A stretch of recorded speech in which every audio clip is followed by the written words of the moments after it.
evening, everyone, and welcome. We are Random Encounter Productions. I'm Cody Stone. With me tonight, we have... Me? Yes, you. Hey, I'm Cole. I'm playing Olaroon, the Protector Aasimar Paladin Warlock. Okay. Hi, I'm Eric, and I'm playing Sirach, the Arakocra Horizon Walker Ranger. I'm Caitlin, and I'm playing Fable Frost, the Ice Genasi Phoenixo Sorcerer. Howdy, y'all. Name's Mars. I'll be playing Talroth Oakenblade, Wood Elf Scout. All right, guys, and thank you for joining us. So, we do have a couple of quick announcements before we get into tonight's adventure. I'm going to turn it over to Caitlin, because I always say the wrong thing. You don't know. Not always. Not always. Okay. Tonight we're going to be doing a dice giveaway for free dice. Not just free dice, free metal dice by Norse Foundry, our sponsors. These are the Nightmare Black set, which if you go visit their website, you'll be able to see right now. But better than this, because we haven't opened this, it's safe in the box. So we didn't want to damage those by taking them out. So you can go look them on Norse Foundry's website. If you don't want to wait to enter tonight, we'll give you a hashtag at some point that you can use in the chat, and we'll pick from those participants. If you don't want to wait, you just want to buy your own set, you can head over to norsefoundry.com, use the discount code REPRPG, that's REPRPG, for 15% off of your order. If you can't watch live, but you still want to be entered, make sure you join us on Patreon by following this chat link I'm about to put in. Make sure you follow us on Patreon and subscribe for even $1 a month to be considered automatically entered into every giveaway, whatever that may be. So that's going to be super fun for you. Also, all of our patrons have some exciting stuff coming, as our very own Mars has finished his incredible subclasses. They are ready to go up. His wife Kez has done the art for them for us. There's some incredible stuff coming, everyone. So you're gonna want to join on Patreon anyway, just for a really good D&D time. I think that's all I have for official announcements tonight. You've got a schedule, babe. I do have a schedule. So tomorrow night, Cole, we are playing Storm King's Thunder, if I am not mistaken. Yes, we are. Yes, we are. Awesome. So he will be in the GM seat for that one. Wednesday night, we are having a very special night. We are doing a live relaunch event for Caitlin's book series, The Mapweaver Chronicles. So tune in with us on Wednesday night. The first 3 books of her series are currently out. The 4th one is coming out in June, by the end of June, I believe, right? Let's hope! Yes. And so the relaunch is they'll be taken off of Kindle Unlimited and going to wider distribution. Is that the one deal? One of them so far. All 3 of them will be out there by the time the 4th book comes out, but Windswept specifically we're highlighting with some giveaways and some candle sales by I almost said Geek and Sundry. That's not the company. The Crafty Gamer. Boy, I wish. The Crafty Gamer Shop, our local amazing soy candle manufacturers. This smells like the Five Sides Tavern, if you have read my books. And if you haven't, welcome, friends. It's beautiful in here. Nice. So it's like crack. She really can't stop smelling them. I really can't. That is true. Yeah. But that's going to be a really fun night. So less of a game night, more of kind of a hangout and chat and do some giveaway stuff, which is also super exciting. Thursday night, we are playing in the world of Wildmount. We've been doing, I think we've done 4 Thursdays now. So if you enjoy the world of Critical Role and Wildmount in specific, come and check it out. It's a limited run show that we're doing because we're fans first and foremost. And we'll be folding in a new character, sort of a guest for part of the arc.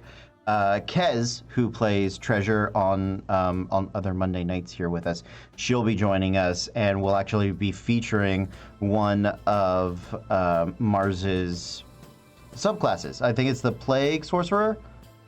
Yes, the Nice. Plague Mage. The Plague Mage. This one definitely, it took a while to get it right, Mm-hmm. and believe it or not, it was actually one of the first ones that I worked on. because from previous editions, Kez loved the Pestilence bloodline, the Plague bloodline, all that stuff. So I figured, you know what? Let me see what I can do. And the little monster that she played, he's finally got a nice little 5e counterpart with this. Well, awesome. That sounds like a lot of fun. So it'll be a great chance to check that out. Like I said, that's a limited run thing. So we're out of the first chapter, first third of that 3-act story. So we're going on to part 2. And then Friday night, we are playing Dragon Age, all maker willing. And then on Saturday night, we continue with Midnight, which a chunk of you guys are playing in. So, Which is rough. Midnight is rough. It is rough, but they Every day. So it is. Yeah, raise your hand if you've already fallen at least once during the Midnight campaign. Oh, just me. There you go. I was about to say. I Damn. did get to 2 HP. I got to 2 HP. Yeah. So Whereas here I'm ranged and I never get touched. so that is our Although I'm schedule. ranged technically the other one and I just died hard the other day. Yeah, orcs have that. I it's one of those things as a GM where you're like, I'm gonna put some orcs in here. I don't really know what they do. Oh, they can dash for free. They're running across the whole field to destroy you. It's the rudest thing. Like orcs are messed up when you have to run them in combat. I run them a lot in my game, and that they get really mad. Like my players get really mad when I'm like, yeah, they move 60 feet. And they're like, what? Aggressive, man. Those low-level monsters all have like one ability where it's like, wait a second, what are you doing? Because it's like goblins, whenever you attack them, can disengage and just run away. Yep. And if a GM does it, what for most people is like, oh, goblins, like, oh, we're gonna kill a bunch and it's gonna be okay. No, when they're disengaging and run away, you suddenly hate those little fuckers. They are awful, awful little things. So. Irredeemable. There's a goblin alchemist mixed in there. Oh man. So that is our schedule for the week. Yeah. Any other fun things going on around the town that you guys want to mention or shout out or anything like that? We don't have a town anymore. Our domains are our own houses. We are all self-governing. It's no more town. All right. Well, let us know if your domain has an announcement it would like to make. But other than that, if you guys were looking for other streams, create a little stream coalition and hang out. We have a bunch of friends that in the area, but we're also looking to make friends with other streams. So if you guys see this and you want to do a crossover game with us, some way, some form, we don't know how yet, but we're thinking about it. Just reach out and say hey. So. That's all I got. We ready to do this? You got something else? I saw the finger, and then she said no. Okay, great. Here we go. Our adventure takes place in the lands of Lickdracht. It is a new continent for most of our heroes, as they have traveled from across the sea, from Rodham, from the Empire, the Republic of the Black Gem. This new land is a land of mystery, of ancient ruins and heroic figures. Weapons and people that are legendary, larger than life. And as such, they and this world deserve exploration. To that end, our heroes work for the Magnus Exploratorium, a learning body that focuses on archaeology and anthropology. They hire adventurers like our heroes to protect their students as they make expeditions across this weird and wild world.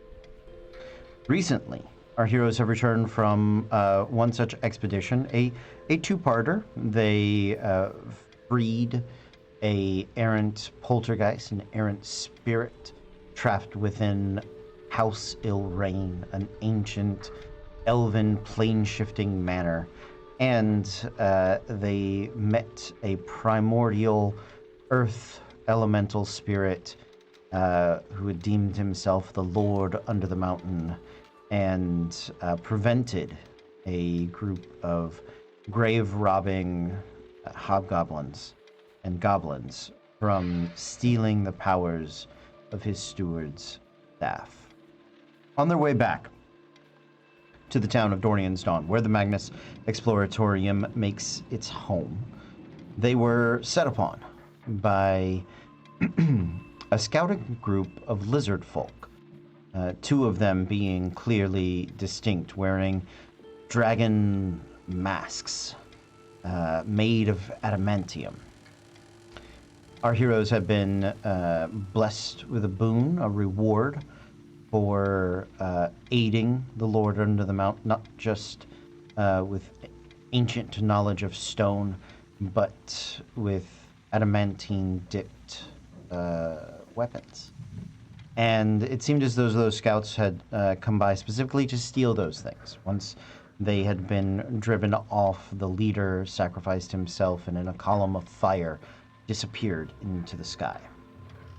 The next day they saw fires burning and came upon another caravan of a few wagons from the Magnus Exploratorium, seemingly returning to town that had also been attacked by lizard folk.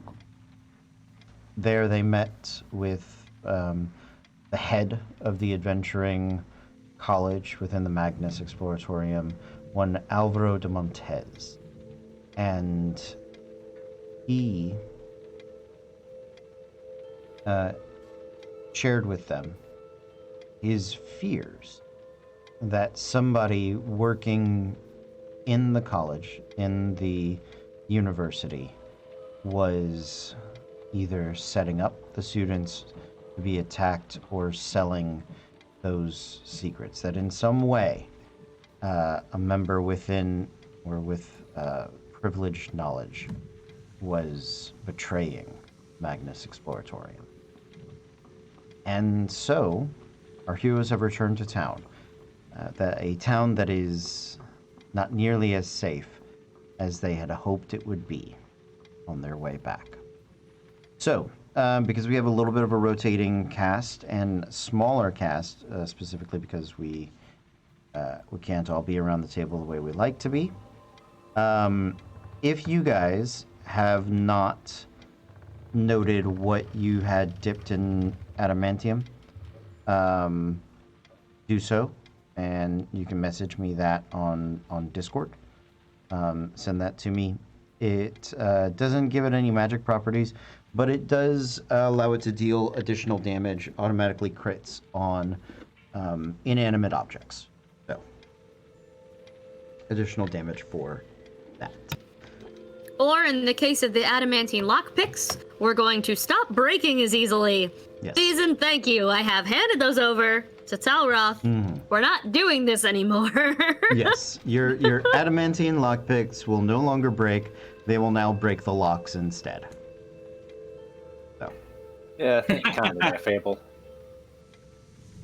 Listen, it made me stressed and everyone kept fighting about these stupid things and all I want to do is just blow the boxes up, but you tell me I can't blow the boxes up. So if I can't blow the boxes up and you can't open the boxes because you keep breaking things, then this is the only way I see how to fix it. Well, at least this is a bit more preferable than blowing up the boxes and whatever possible goodies are inside. I mean, I don't know how well Potion's going to do with all that bit of fire magic you keep throwing out there. If they are not going to survive a minor explosion, they might not be worth taking. Yeah, but you ever think about that? Sometimes if it's fragile, that means it is worth money. And if it doesn't survive the explosion, it ain't worth money at that point. If it doesn't survive the explosion, it's not going to survive us traveling. Have you noticed what keeps happening to us?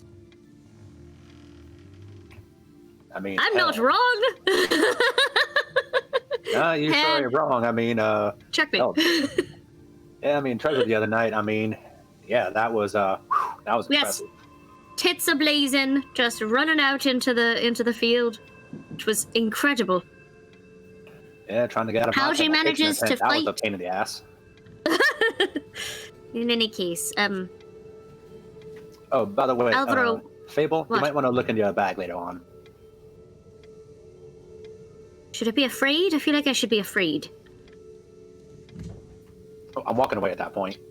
Oh, great, amazing. Alvaro wanted to talk to us. All right.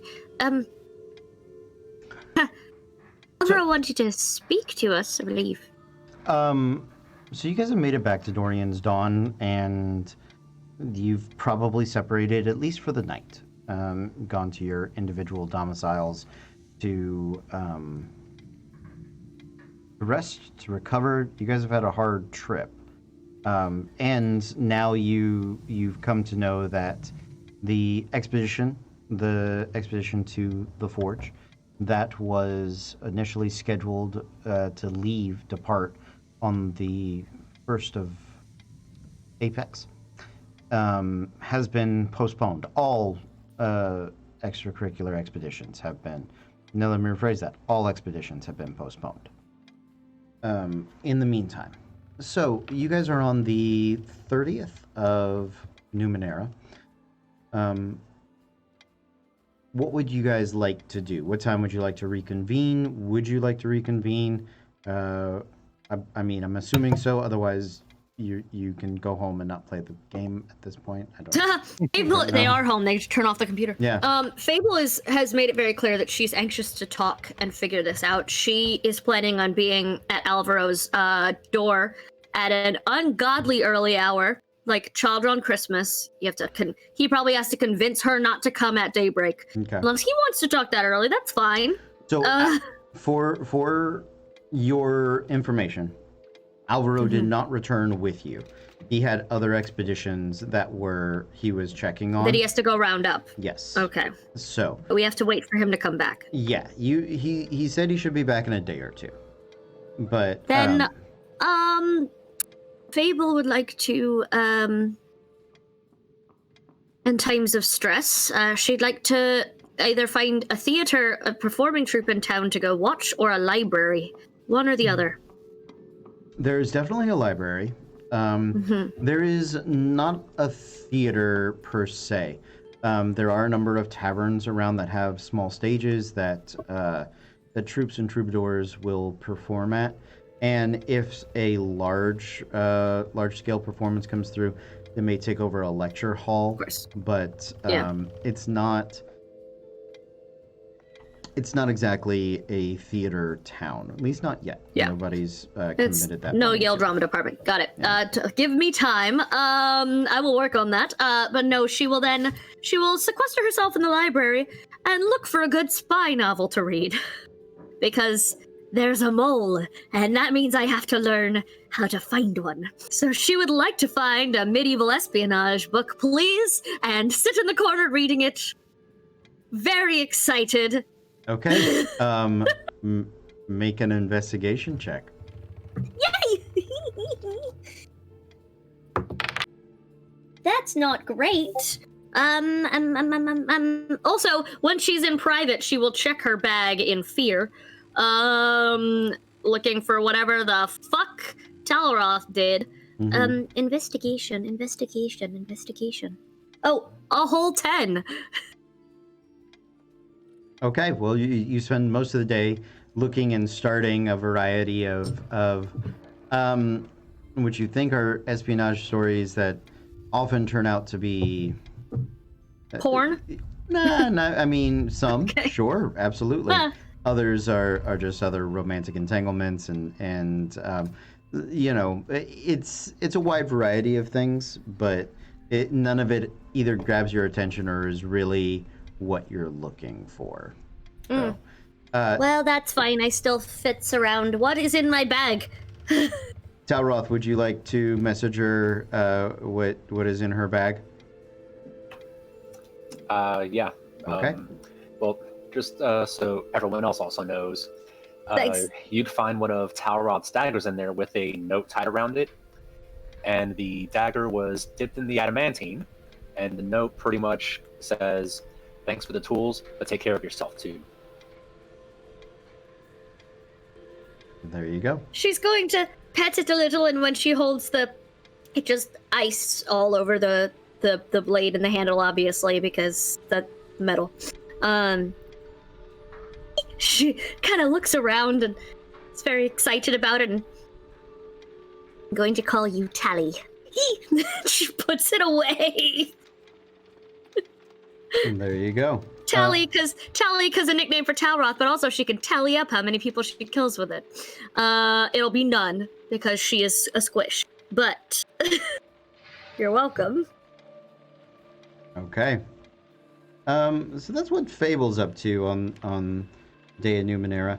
What about the rest of you? What sort of shenanigans do you guys want to get up to at the moment? Probably like right after asking his question to the Lord under the mountain. Mm-hmm. He's going to Olarune's probably going to head straight to the library, and start looking for maps away from Fable, to try and find the location that he was given. Okay. Yeah, go and make an investigation check. Here we go. Ooh, that's a whole 7. Okay. Maybe if you'd looked with help, we could have found something together. So, as you guys are searching through things, the maps are old, and a lot of them have to be verified. Some of them are very difficult to read. A lot of them are much more... they're not comprehensive maps. They are like trail maps or maps to something specific.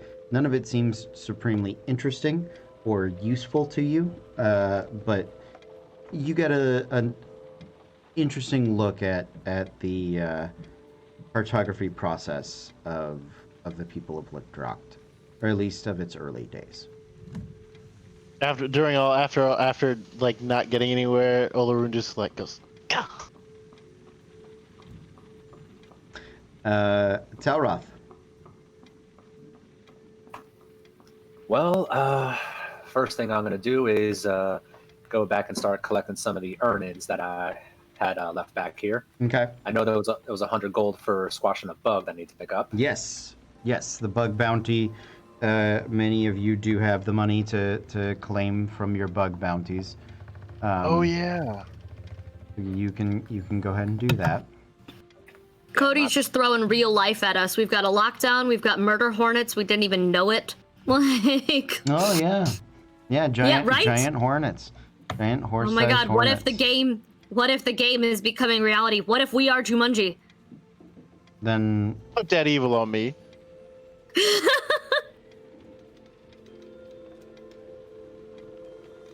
Don't do that. Then I'd feel like I could fix something.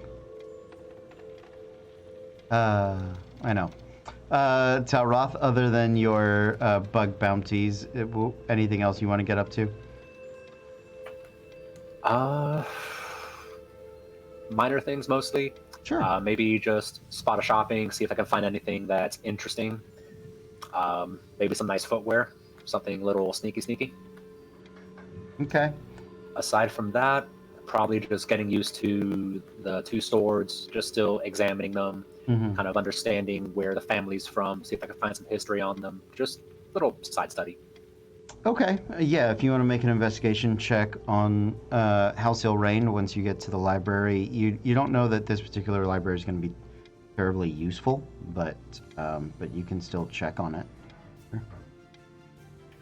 That's an 11. An 11? Nah, nothing even mentioned of House Hill Rain. It's sort of just outside the realm of this particular place. Yeah, I expected as much. Sirach. Well, I need to go shopping. I want to try to get more arrows and see if I can't find a +1 bow. Okay, absolutely. +1.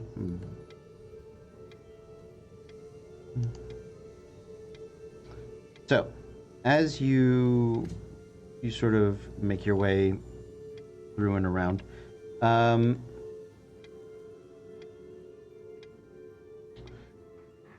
regular arrows are easy enough to find. That's not a problem. That's awful. Awful RNG. Why would you do that? Moment.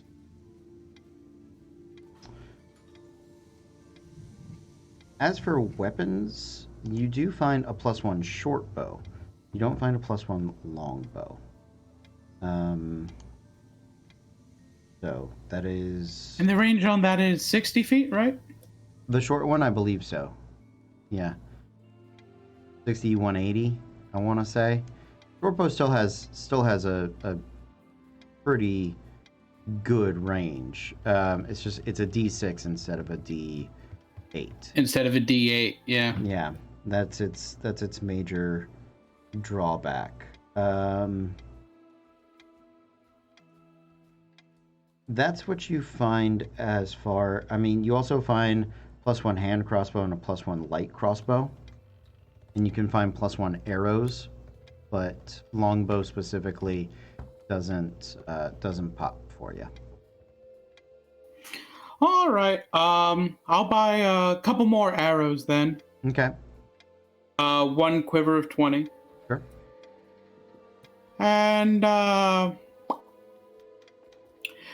gonna do a little bit of just perching up in a tree, and I want to watch.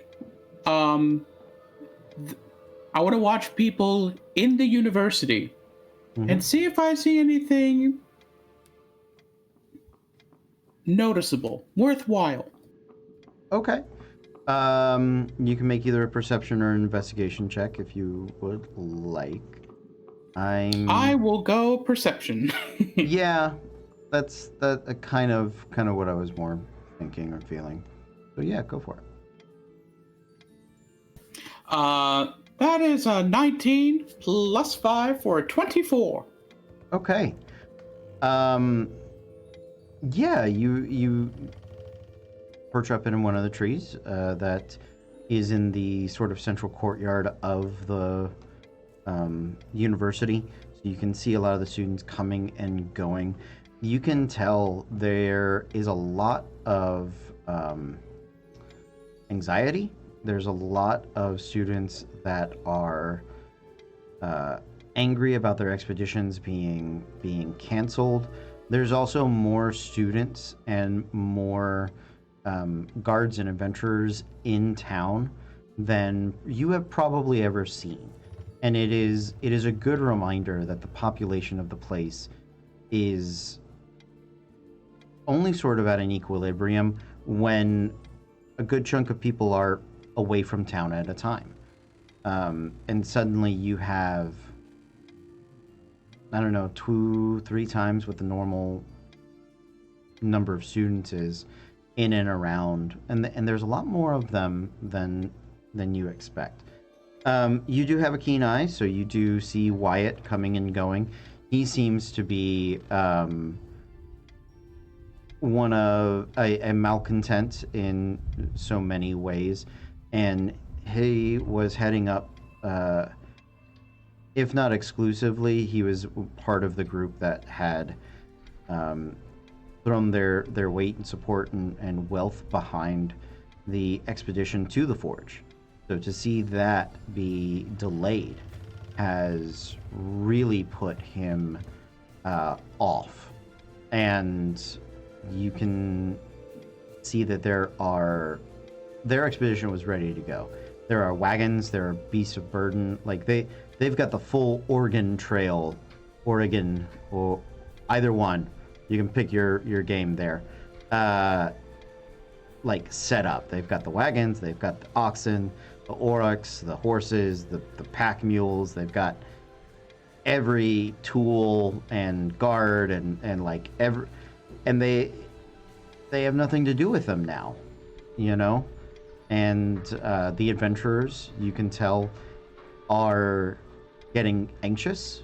Not for right now, but they have the anxiety of if this drags on, they're gonna have to go find another place to work. You know, the school was a good steady income, but if it's not running, they got to make money, you know. So tensions are very high.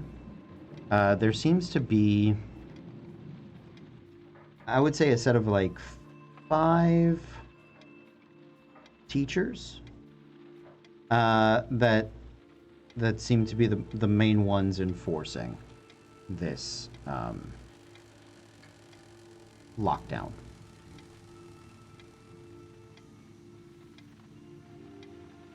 Do I know them? Do I know their names? Make a history check.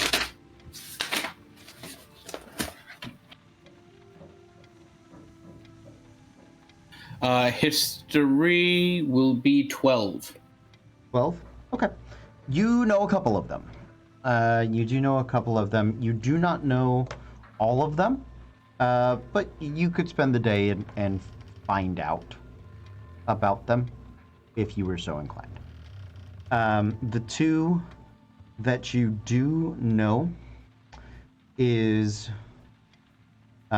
probably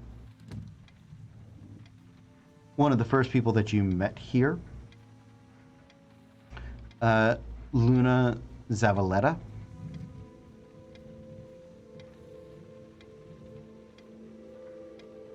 She's a middle-aged human ranger, and she teaches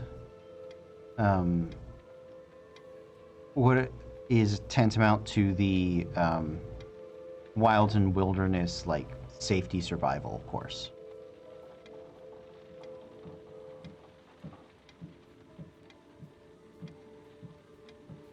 Cool. Yep. You can also tell that you've never asked her about it. You don't know necessarily a lot about it, but she was, of any of the teachers that sort of saw you, she recognized you as being from out of town, let's say, and at least was Definitely. and at least was interested enough to make an introduction and check on you. So probably in those early days around Dorian's Dawn, she was somebody you felt comfortable talking with.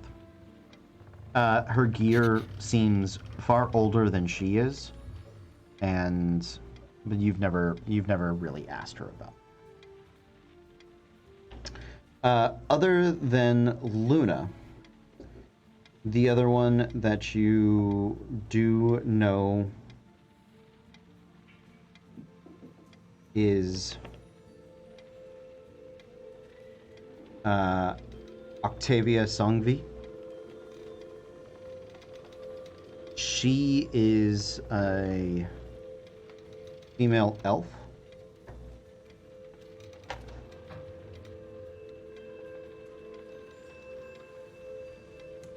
And she's an enchanter.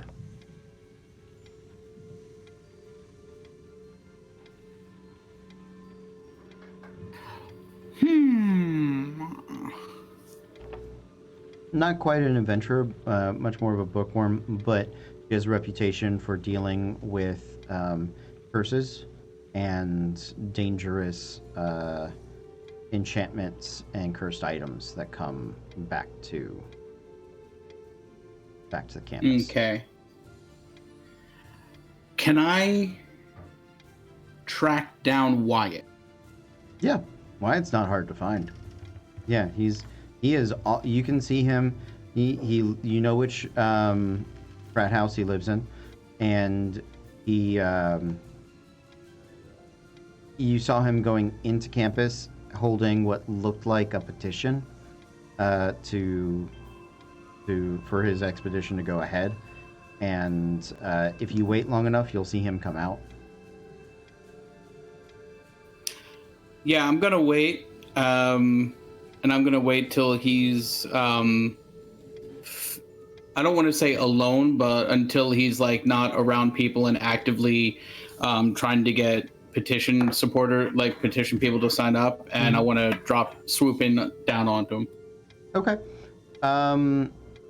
Yeah, are you trying not to physically onto him, just in front of him? Are you trying to sneak up on him? Yeah, why not?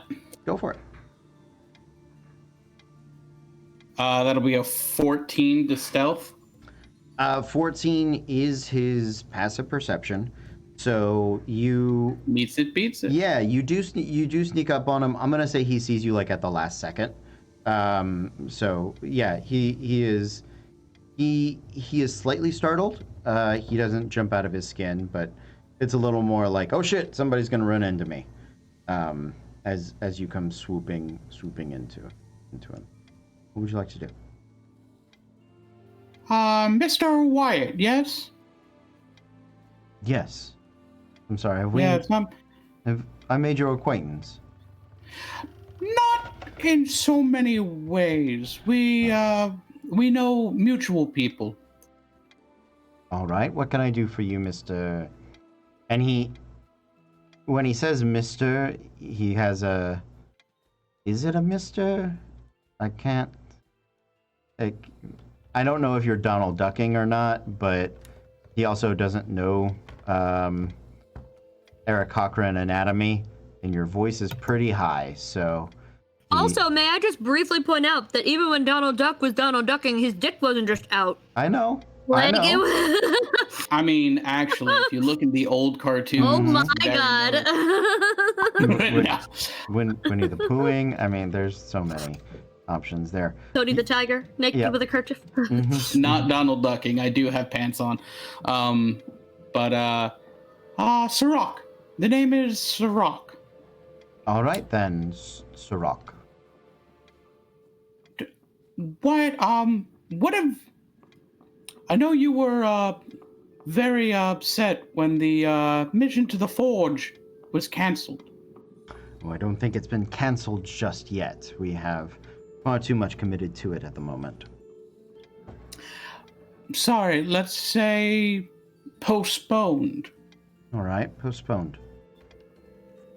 I was planning to be a part of that mission. I know that there were many adventurers that had signed up. I'm not happy it's postponed either. I'm wondering if you know under what circumstances this postponement has occurred. He thinks for a moment, and he sort of looks you over. The details of which are slim at best. But, as best I can tell, a few of the lesser prepared students have gotten themselves hurt or killed, and so they must punish all of us by grounding all further expeditions until something is fixed.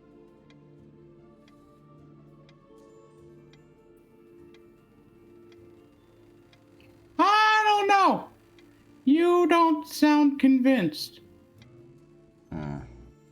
I don't, do I? Well, let's just say that it's been a struggle to get this expedition organized and put forth.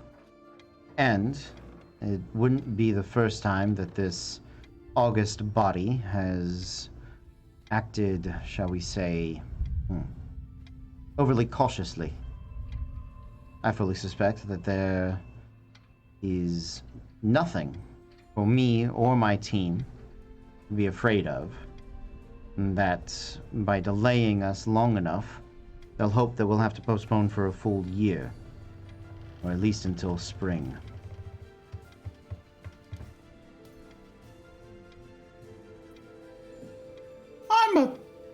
Might just be a simple Eric Cochran, but what do you think the university has to gain from having you guys wait if you guys are ready? Well, if you believe their explanations, our safety. But as far as But you don't. I don't. The Magnus Exploratorium is, first and foremost, a wing of the Magnus Arcanum. Who's to say that they haven't already arranged their own expedition from some fort or military installation? Perhaps they would prefer those treasures passed directly into the hands of the state rather than the true. So you think they're just cutting out the middleman? Well, something along those lines. Even if that's not their true goal, every moment that we wait, somebody else has another opportunity to find and take advantage of this forge. I'm gonna start, like I nod in agreement, and thank you for your insight, Mr. Wyatt. And I begin to walk away, and then I look back, and I say, you'd never, I don't know, plan to do something crazy on your own or with a small group, would you?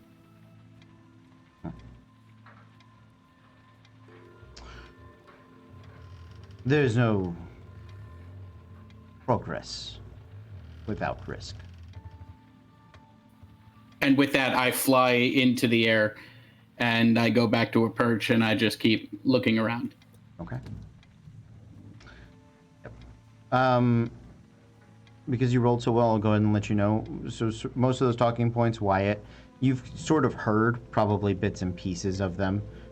He is not subtle in his beliefs, and he often uses, whether they're true or not, he uses those sort of accusations to undermine the teacher body. Yeah, no, I wanted to know how determined he was, which is very, and B, I wanted to get some nature of a rapport with him, because I feel like if, I don't know, information were to be leaked to Wyatt, everyone would hear about it very quickly. Probably, yeah. I'm also very glad you asked if he would do it. I was like sitting here going, that idiot's gonna just leave. He's gonna just fucking leave. Thank you so much. We now know he's gonna fucking leave.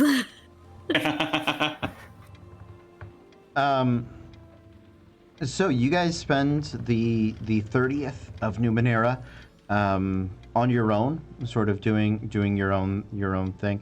You suspect that word is Alvaro will have returned on the 2nd of Apex. It is the 1st of Apex now.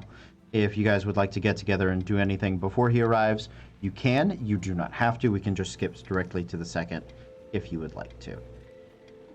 I don't want to rush you guys, but at the same time, I don't want to hold you back. I would like to, in general, have a group meeting and just talk with each other.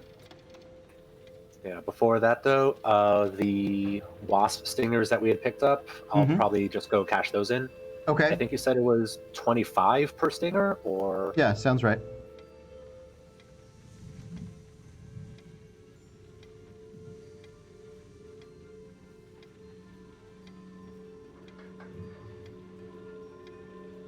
And I'm just adding that to our party gold. Nice. Can I also go ahead and just cash in my gems as well? Yeah, absolutely. Sweet. If you want to, coins weigh more, but sure. Oh yeah, never mind. I'll keep them in gem form for now. I love that old Gary Gygax trick. You find 40 million copper pieces. You gotta figure out how to get it back to town. I hope you have a properly working supply chain. And a strong back. That's why Tensor's floating disk exists. Exists? Yep. I use it as an elevator. Yeah. Makes a good elevator. Apologies for the derail. Anything else before you guys meet up? Yeah, the only little spot of shopping that I was looking for, maybe see if I can find some boots of Elvenkind. Just see if they're around. You checked yesterday, and they did not have boots of Elvenkind in the trader's store. Cool. So you guys gather up. You're going to meet at bonus gold for anybody that remembers your favorite bar. I can look it up in my notes.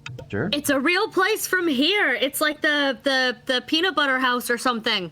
The peanut butter house. It's some ridiculous name from a local Orlando bar.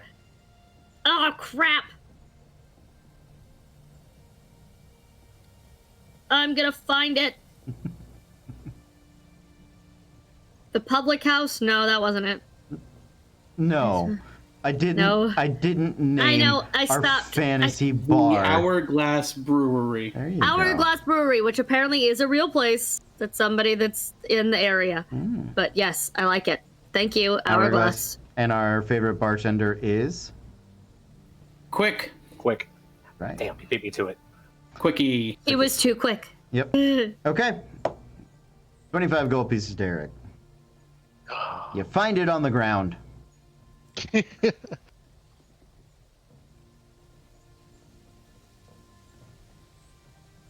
you guys have made your way to the Someone's gonna Hourglass. be really sad when they realize they're missing this. Yeah. So you guys have made your way to the Hourglass Brewery. It is a very well made. Lots of different taps and brews and beers that are there. It does sort of have, now that it's in the summer months, it's got sort of an open air overhang that that has expanded out the size of it, and it is mostly brass and otherwise sort of a rustic wood, raw wood sort of look. So you guys have gathered up at one of the high top tables, sort of a rough worked logged table there. What would you guys like to do? And if you guys would like, do you want to describe yourselves? Because sometimes we forget that not everybody knows what you look like. Olaroon? Yeah, so Olaroon is, he looks young. He's about 6'1", maybe 190, 200 pounds in terms of like size. He's usually decked out in some type of chainmail with a shield. Usually has a sword at his hip, but he is he's got kind of like light brown skin, but he has silver hair in cornrows up until like the back of his head, and then he's got like single braids that go the rest of the way down and like kind of rest on his shoulders. He also has like golden eyes, and now you can see though, one, he doesn't have his sword at his hip, and he is usually normally pretty like bright-eyed and bushy-tailed for the most part, but now he looks kind of tired, like he hasn't slept well in the last couple days, and he looks like he's a little annoyed. Rock? That's right, I'm Sirach is a lovely little bird boy. Looks like a bird. He is an Aarakocra, cockatiel variant. He's got orangey, rosy cheeks. He's got his little swoop back of hair. Aside from the yellow complexion of his nape, most of the rest of his feathering is gray. He wears a traveler's cloak. He has some leather armor. He's rocking a big quiver of arrows, and a long bow on his back. And he's small. He's 5'8". He's not that tall. He's a small bird boy. Speaks high voice, and he is looking surprisingly schemy compared to his normal kind of demeanor. It's usually the cat that has that look. I never see it on the canary. Sorry. Proud of that. So, yeah. This is Fable Frost. She is too white to be seen on the camera. Shit. I can't do it. Never mind. Whatever. There's too much blowout of the light because she's not yellow. Like, if you could see her on this one. No. She is just a ghost, apparently. She is also a small... sometimes still hear her voice. Stop telling people I'm dead! She is also a small, about actually 5'2", 5'3", slender build, a dancer's build, or gymnast build. She has white. She's an ice genasi, so she is very, very pale skin with blue undertones, and you can see she's often covered in a thin layer of frost or ice with snowflakes. Just if she moves too fast, there's a little bit of a flurry. White hair up in a little pixie hoof, hence this hair today. She's usually wearing some sort of full bodysuit, like in silvers and blues, or a little like tutu style. Her clothes are often very thematic and reminiscent of performing, and like it's there to put on a show. She's doesn't look like she should be old enough to have a drink, but at the bar she will immediately order something strong. Just no matter what time of day it is, she's frustrated she couldn't find the book she wanted, and she would like a drink, damn it. So another Virgin Shirley Temple? I swear, Talroth, if you keep giving me non-alcoholic drinks, I'm going to set you on fire again.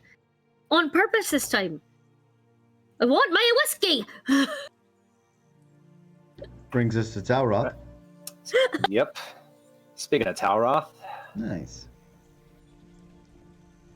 Now, in terms of looks, Wood Elf Rogue, but a lot of his gear, it does look not really mismatched, but it looks like it can kind of come apart in different ways. Mm-hmm. So to kind of quickly just take the sleeves off his vest to change it up, kind of Madame Mardigan style. Mm-hmm. At least right now, he does have his double-bladed sword strapped to his back that Thosin helped him make, or Thosin made, and Talroth just kind of said what it looks like, to be specific. Mm-hmm.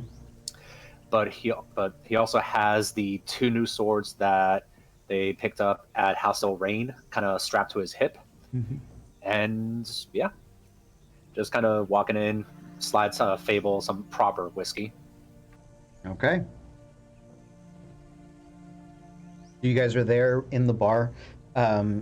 Quick is going to pitter his little feet about, and you see him. He's a halfling, and he's got his raised sort of walking bar section, and the steps. You can hear him rapidly sort of up and down the little steps, and is gonna come over and slide onto the highboy there.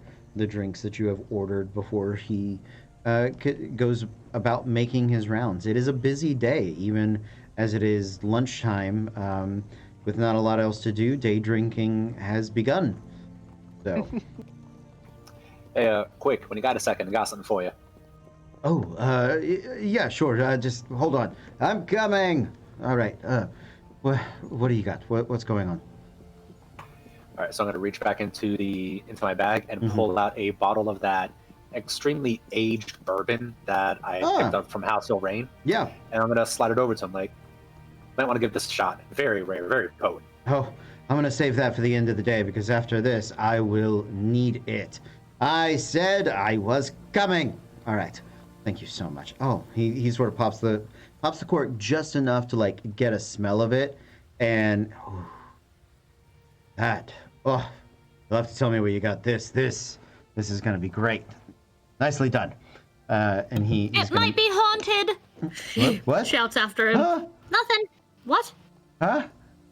Oh. It's a figure of speech. He does not believe you. So, yep. And then he makes his way. What, he can sell it for more if he calls it haunted bourbon. Yeah, I mean, that's a fair point and all, but I don't know. I mean, last time I had a sip of that, I started seeing things, and there was this big old fight, and the kid was like swinging this big old axe around, and I was swinging an axe around, and Speaking of which, we should maybe not discuss that in public. Alvaro wanted to talk to us about it. He seems to know what the weapon was. And it seemed to bother him a little bit that we knew what it was. So, remember everything you can, but save it for Alvaro, because I don't want to... If there's moles happening who are stealing things, might not be the place. She looks all shifty. She might not have found a spy novel, but she's living as though she's in one. She's humming the Mission Impossible theme as she looks around the room. that's a pretty fair point there. By the way, speaking of the kid, hey, Olaroon, where's your sword at? It's like, your hip's looking a little empty there. Olaroon takes the drink that was in front of him, and which is probably alcoholic, most likely, which he's really hoping it is, and then just like kicks the whole thing back, like slams it down, and like looks at Talrot dead in his eye and goes, "My name is Olaroon. It's not kid. I'm the same age as that one, and you call her by her name. You put some respect on my name. When was the last time you killed a Bargra?" Well, shit me running. All right, Can we get Olaroon. another one of whatever that was, please? Quickly as you can. Thank you.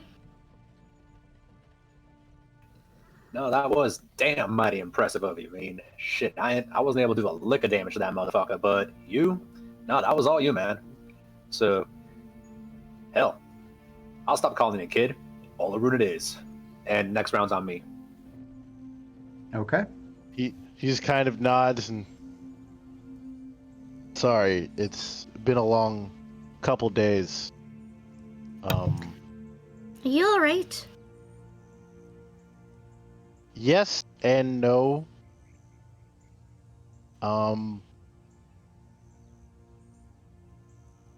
Do you guys know why I'm here?" Do we? I think that's a question we're all trying to figure out, why we're all here. I don't know if I can answer it for you. Hashtag existential crisis. Oh boy! Again, I keep telling you, stop bringing these real-ass problems into my D&D escapism. Wasn't me. Well, I know, it wasn't you this time. Have you told us what you're here for, the rest of us? Well, I know you and I kind of crossed paths looking for some kind of treasure, some kind of weapon. Well, that's how we met Treasure to begin with. So, at least that's as far as I remember. You were kind of searching for something. Yeah, and he that haft that shall not be named. You know what I'm talking about, right? And he kind of Yep. like looks around suspiciously, Thank you. like, and go, "There's more of those kinds of things." Hey, I knew there was at least one because Alvaro had one. Remember from history, from stories, I know there's a lot of them. I rolled really well on my history check on that, actually. I know there are more. There are quite a few of them, aren't there? Well, I have to find a certain one of them. I'm guessing it's not the one that we know about, because you'd be happier if it was. Yes, very much so. So I have spent the last couple days trying to pin down the location of this one, and it's been some rough going. as well as there's been another development. Well, I don't bore you with that. Oh, wait, development. I mean, what you mean about that?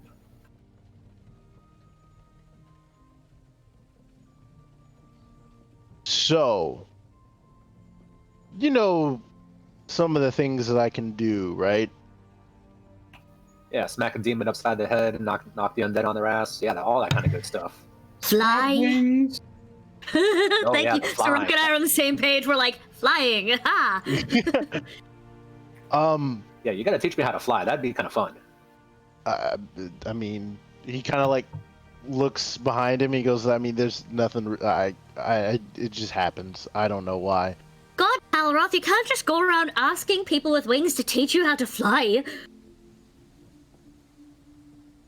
Very rude, really. It's my dad was an adventurer. He wanted me to be just like him. He does that cool, like, paladin holy magic stuff.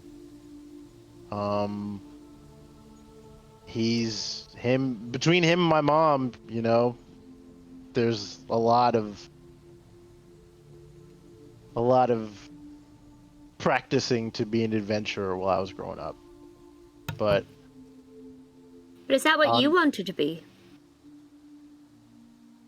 I guess, I mean, what else is there to do?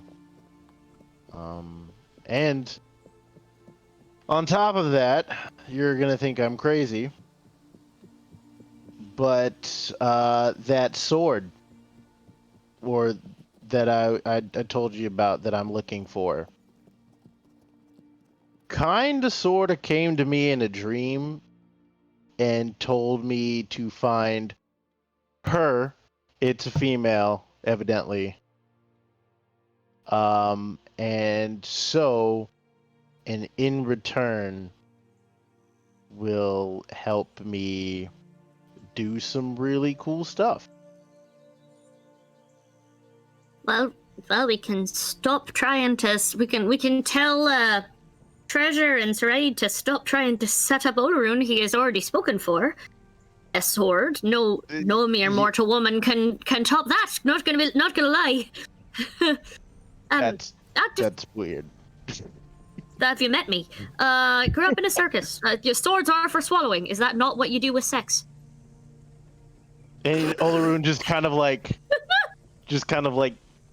blushes a little bit because I just kind of like can't really compute in that situation. Hi, I broke Cody for a minute. I'm gonna motion to quick, another round double for her. But out of curiosity, what's your sword called? I mean, she's not mine. Not yet anyway. I have to find her. Her name is Dawnbringer. May I roll a history check because I knew about the other one to see if I've heard of that one? Sure. Thank Can you. I also try a history check with all the research I've done in the past? Sure. Yeah, treasure hunter, and I broke the chat. Amazing. Apparently, all of the PCs are endearing. What the fuck? No. Hell yeah! Hate for you guys to be likable. No, I liked it. It was good. History? Mm-hmm. 18.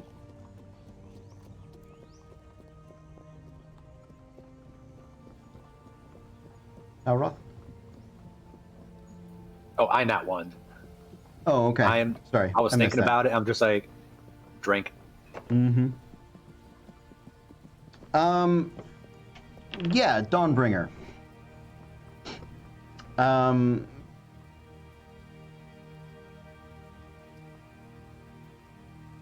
Each of the arms of the Fated has its own sort of tales and stories that are associated with it. You do know Dawnbringer is often associated with stories about creatures of the night, sort of a last ditch weapon or bastion or spark of hope against things like vampire lords, against things like nightshades and gloomstalkers and mental vampires, as well as some underdark creatures like beholders and dream monsters, things like that. Those tend to be the myths that the Dawnbringer centers around, and they tend to be a little more in the traditional hero style. A number of sort of the Arms of the Fated, the histories that come with and around them, often come with like a cautionary tale sort of bit. Dawnbringer is a little more wholesome in its presentation.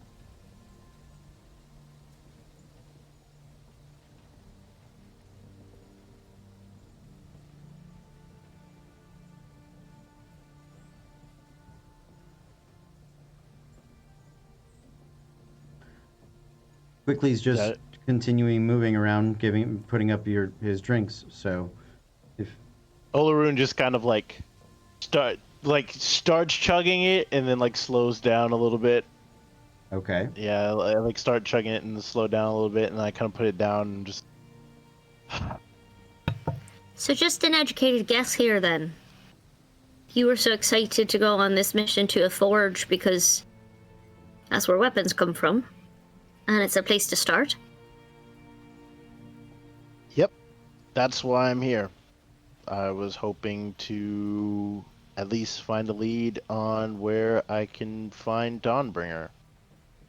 And see where I can go from there. We accidentally stumbled upon one of her brothers or cousins in the thing that shall not be spoken. If we accidentally can find one, or start finding one, maybe we should stop looking for yours and it'll just happen. And he kind of like stops and goes, and like he does, like I do the whole like stop swallow thing. There's been a lot of people who have tried to find her and failed. Exactly. But she came to you, so maybe you've got to do something different. Well, I guess we'll see.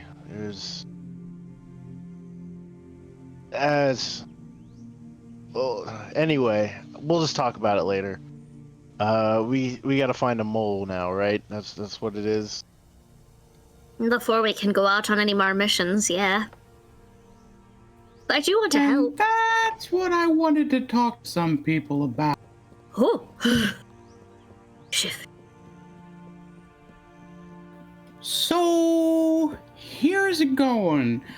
I may have spoken with Wyatt. He's a turd. No, he's not a turd. He's an irredeemable shit. There's a difference. But I spent my day yesterday, just going around and keeping an eye on everyone at the university. And there are a lot of people angry, a lot of people annoyed, but there's only one person who's who's vocally so opposed to this. And I have an idea. We think there's a mole, but we don't know how to suss out this mole.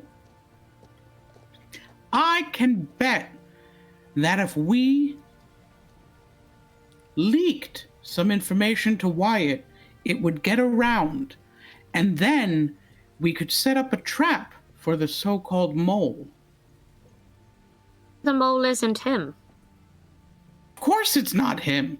But if we tell him there might be a mole, then he tells everyone, because he's trying to undermine the teachers. He thinks he's better than them.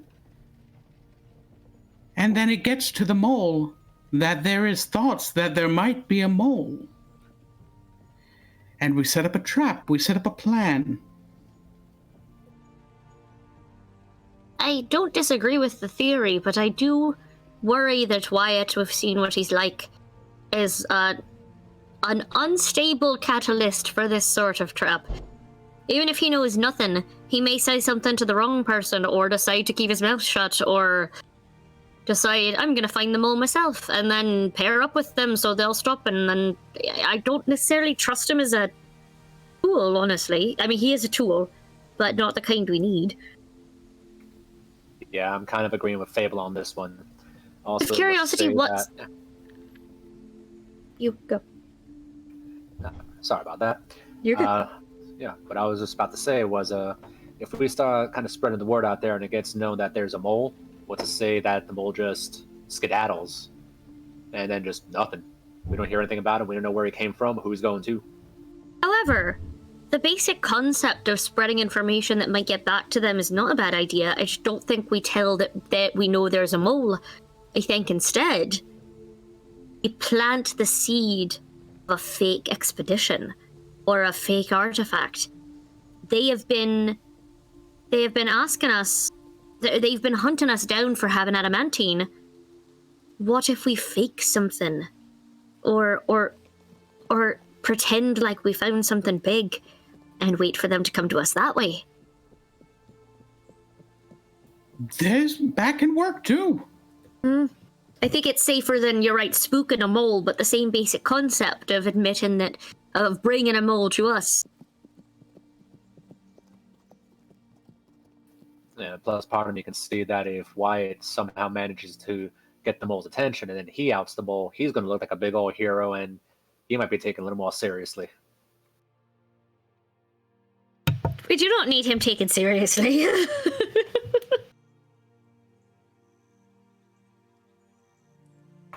But yeah, I mean, getting the mole to come to us, I kind of like that. I like that idea. So far, we've seen that the mole wants adamantine, correct? That's why I do think we should wait. We should wait till Alvaro comes back, because he seemed to know about other people getting targeted. Maybe they're going after more than just adamantine. Maybe we don't have all the information yet, but we could at least get a plan in the works and then talk to him when he gets back. We can. We don't have to start today. It's just I wanna get some ideas rolling for this. But then there's one other thing.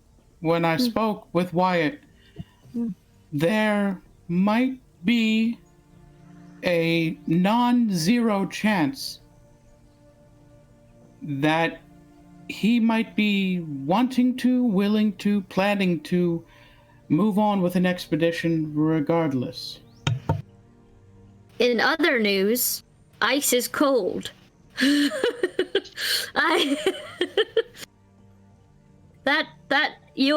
You are probably absolutely not wrong, sir. What a fucking idiot he is. Not you, Sirach, you're wonderful. Oh, no, Wyatt, I got it. Yep, good, okay, good, just making sure. Well, should we just fucking let him? Get him out of our hair for a while? No, am I evil? Did I just become the evil PC? Do you really want to take the chance that he gets there on his own?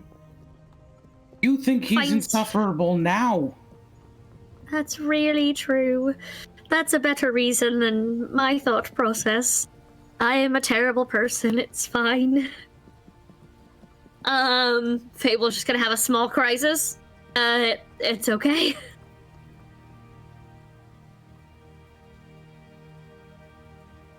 So what's our plan? Just wait for Alvaro? Wait for Alvaro tomorrow. We'll speak with him. In the meantime, we could maybe hit the library and find,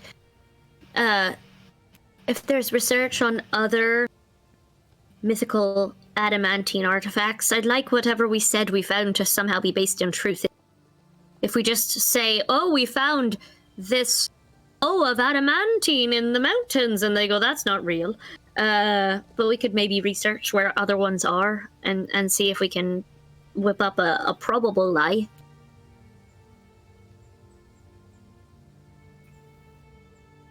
Yes, I love books.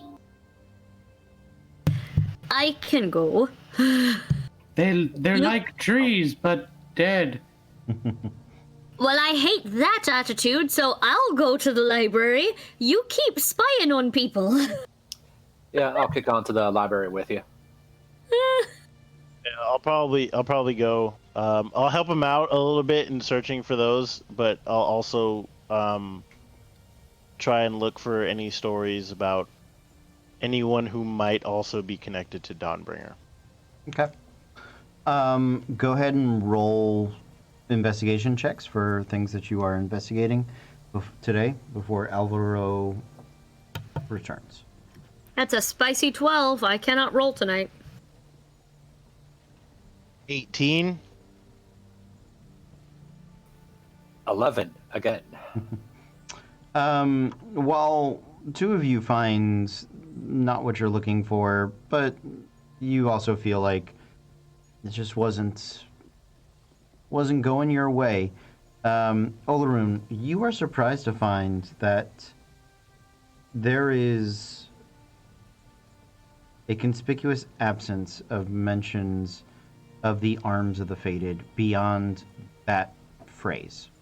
Occasionally it pops up as sort of a local Licdrachtian legendary weapons known as the Arms of the Fated. That's about as much as this library seems to hold or say about that topic.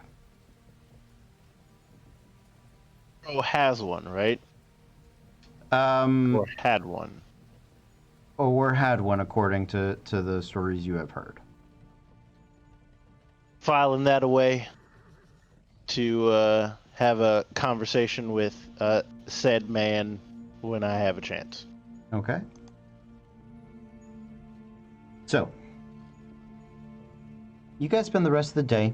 You do your bits of research. The following morning, you have your individual ablutions.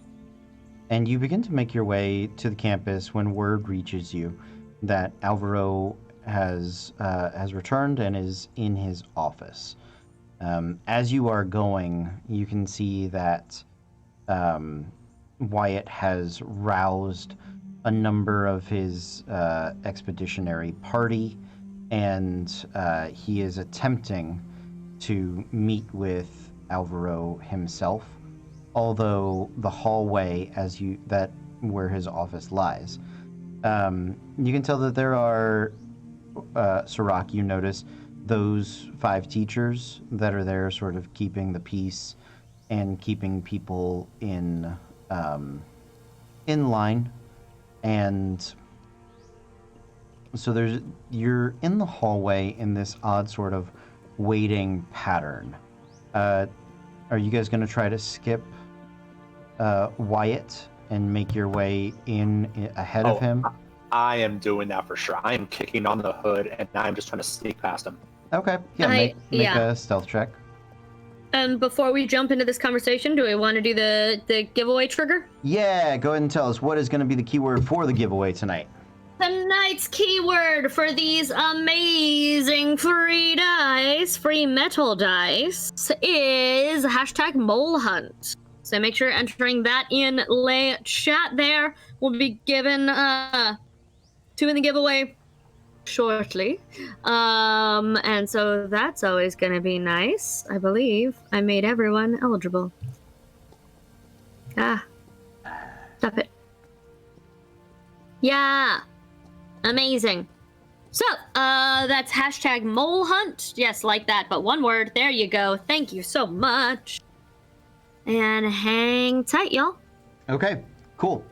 So yeah, we'll probably do that in what, like 30 minutes? After a break? Sure. Okay. Yeah. So, stealth check. 23. 23.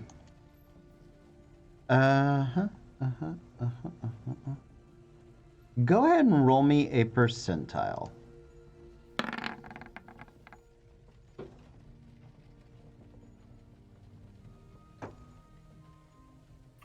Percentile is 21. 21. Okay. So, Wyatt has not seen you. He and the couple of people that seem to be surrounding him are completely preoccupied. You think maybe one of the teachers has seen you, not because your stealth was poor, but because, yeah, it's a crowded hallway, but there's also, other than people, there's not a lot for you to hide behind. So you are sort of a fleeting, passing figure. But nobody's made a move to like intercede or stop you. As I'm passing by Wyatt, can I just pick his pocket real fast? Yeah, make a sleight of hand check. Yes. That is a dirty 20. Dirty 20. Okay. Please have his day book with like, I'm planning to leave for my own adventure on the 5th. They don't know it. What was the total? 20 total. 20 total. Yeah, I rolled a 7, but I have a plus 13 to sleight of hand. You rolled an 18 with a plus 4. Oh, shit! So as you go, Oh no! as you slip past him, unseen, you very casually begin to sort of reach your fingers out, and almost by happenstance, you can hear him having the conversation with the teacher in front of him, as his stack of petition signed forms, and he is reaching towards his belt to grab something else, and sees your fingers beginning to caress the pockets in his robe, and he sort of bats your hand away and turns around. What the hell are you doing? Like, the hell are you doing? What are you knocking me away for like that? Trying to reach into my robes. What are Why you? the hell would I reach into your robes? I don't know. It must be Like, some you sort are of... 10 years too young for me, sir. I agree, pervert. It's like, who's the pervert knocking my hand away? I was just walking by just to have a nice conversation with the teacher, and you start trying to knock me away and knock into me? It's like, I don't know, you won't try to reach into my pants, boy. Make a deception check.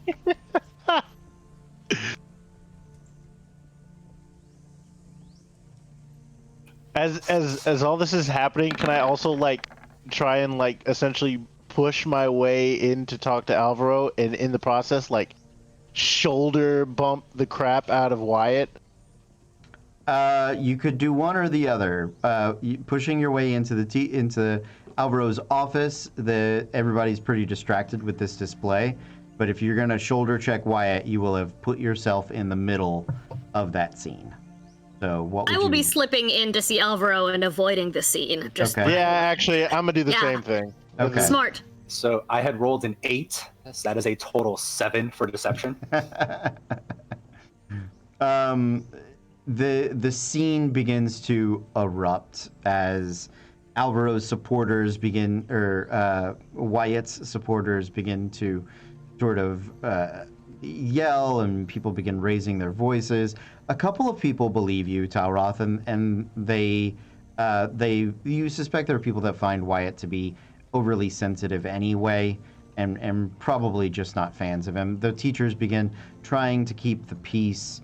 It devolves into this ridiculous shouting match with you at the center of it, as they just continue to sort of yell over the top of each other. There's a little bit of like pushing and shoving, nothing that is genuinely violent. I am going to continue goading Wyatt and accuse him of copping the feel. Okay. Yeah, not many people, so as awful as Wyatt can be, not many people seem to suspect him of that, but it is enough for them just to be pissed off at you. and distract My whole them. goal is just, okay, I pulled the dump. I am keeping their eyes on me. I am making sure I am the center of attention here. Mm-hmm. Sirach, are you slipping into the office as well, or are you staying out with Talroth? Is Luna in the middle of this? Yes, she is. Okay. In that case, then I am going to slip into the office with the other ones. Okay. Sounds good. So You guys, we finally found it. We found the glorious reason behind Talroth's terrible charisma scores. Just get people to hate you, and that's all. Just fuck charming people. Go make them hate you. Nailed it. as the three of you slip into the office of Alvaro, it is small. Not a very big office, but it is private. He does have a window that sits on the far side of the room. As you come into the office, immediately to the right is his desk. Behind the desk, he has some shelves. It's kind of like a little wraparound desk, shelves with books and notes and scrolls and maps and a variety of things over there. And there is above that a weapon rack that very much sort of the style weapon rack that is like what would hold a samurai's daisho, those three tiers. And up on the top there is a long hafted weapon. Then there is looks like a long sword, and then below that is a short sword. The long sword looks sort of thin, almost rapier-like. If you guys would, none of you are from the Republic, so none of that means anything to you. None of the stylings, at least, of the weapons that are there. He is sitting at his desk. He is talking with somebody who is on your side of the desk. As you open the door, the elder gentleman of salt and pepper hair, perfectly coiffed black hair with a black beard, but the smallest hint of gray right at the chin, turns and looks at you. And the look is howling. He has a piercing gaze and a demeanor of importance that is palpable. When the door opens, Alvaro rises to his feet, and you guys sort of make your way in, and the noise of the commotion outside begins to filter its way into the room. And before Alvaro can say anything, the elder statesman, who's cast his gaze in your direction, peers slightly past you and looks back, says, "You understand this chaos is your doing. I will not allow such devolution in my institution. Write this, or write yourself a recommendation of departure." And he looks at you, anticipating you to part or him to leave.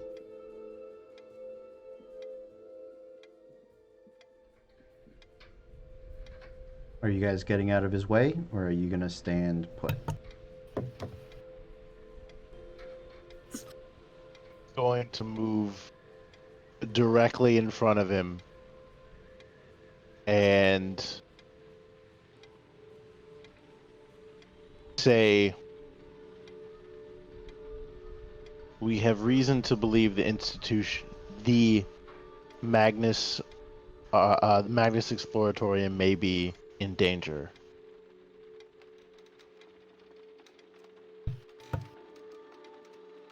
Also, it's very nice to meet you, sir. Sirach, My name's Fable. what are you doing? Oh, sorry. Sirach immediately moved to the other side of the room, way out of his way, and sat down in a chair. Okay. Fable wants to Sirach's not shake his hand. He does not shake your hand, Fable. After hearing Olaroon, he looks back at Alvaro, and he looks back to you, Olaroon. If that is so, I would require proof. But until such time as you have that proof, I require obedience.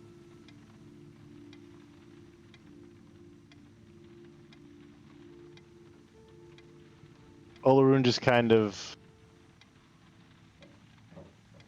kind of has like a miniature flashback, Mm-hmm. and then just kind of like slowly steps out of the way.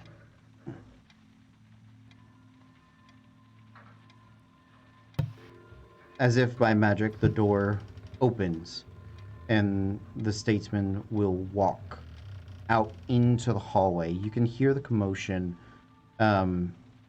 continue to echo throughout the halls.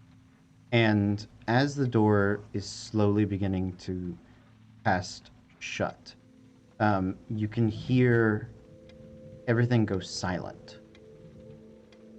Dead silent.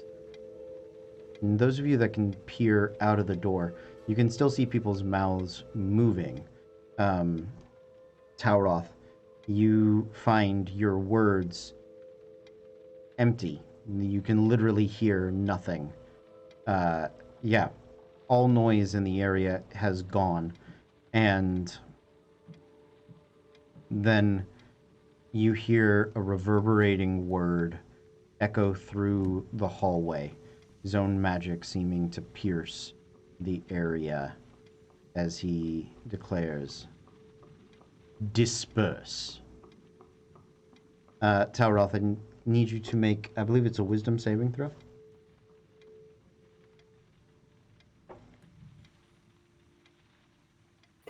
That's a 5. You are commanded to disperse, and so you must. We'll meet you back at the bar, buddy. So, as this display happens past you, and Alvaro watches it, you can see in his eyes, make insight checks, the three of you that can see him.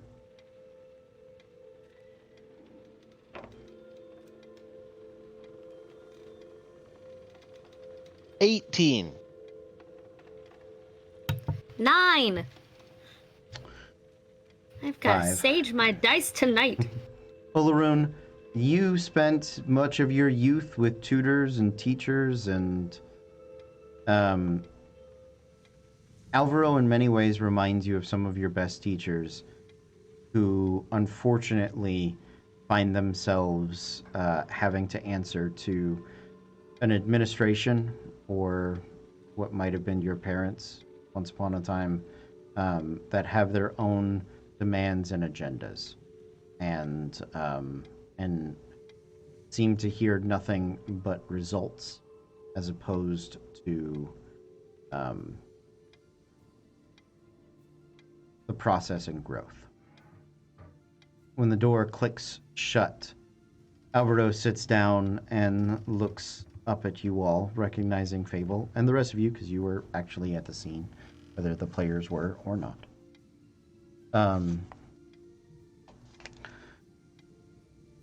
Well, I hope this is going to be... Oh, right, I apologize. Alvaro is from the Southern Isles. So, I hope that this And is... a dwarf. And a dwarf. I am a dwarf of the Southern Isles.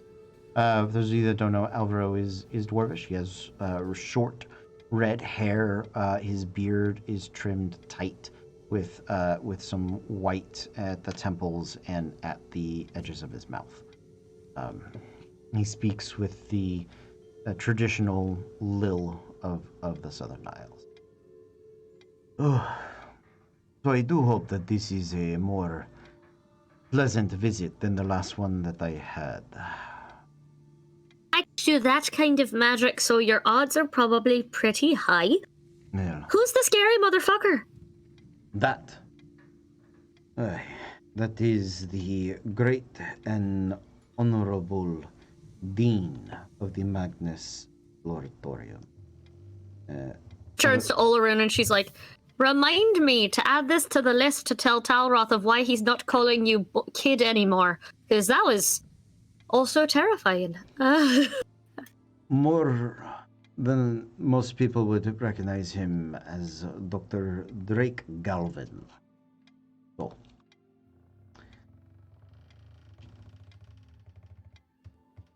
No. You will have made your way to my office in the midst of what is to say not a small bit of commotion. I am hoping that you have come with good news or something of benefit to me, not to be selfish, but I have had a bit of a day, and I only returned this morning, so what can I do for you?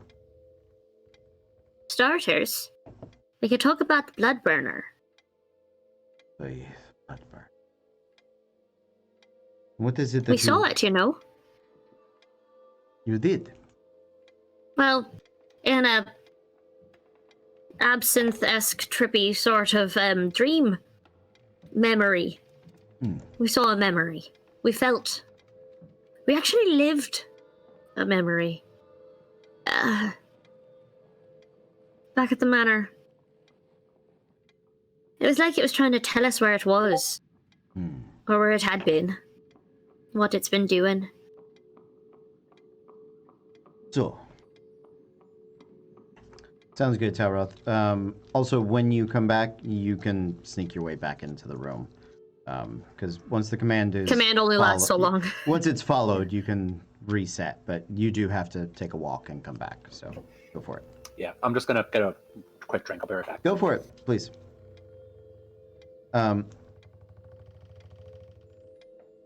That is, in most experiences, the preferred form of communication from the arms. Would you care to elaborate on your dreaming experience? She does. She will tell, at least from her point of view, everything that she remembers from the seeing the battlefield and the watching the weapon burning like fire magic and all these things that she remembers. All the while kind of glancing at Olaroon, like not sure. She doesn't mention that that's how his sword came to him, was in a dream sequence, but she's like willing to let him step in whenever he's ready if he wants to. In case he won't, but like she'll if he doesn't take it, she's not going to mention the other one. She'll just talk about Bloodburner because that is her story to tell, not the other one because that's not her story to tell. Does Olaroon step in? Yeah, he does. And he kind of reaches into his bag and pulls out the haft and puts it on his desk.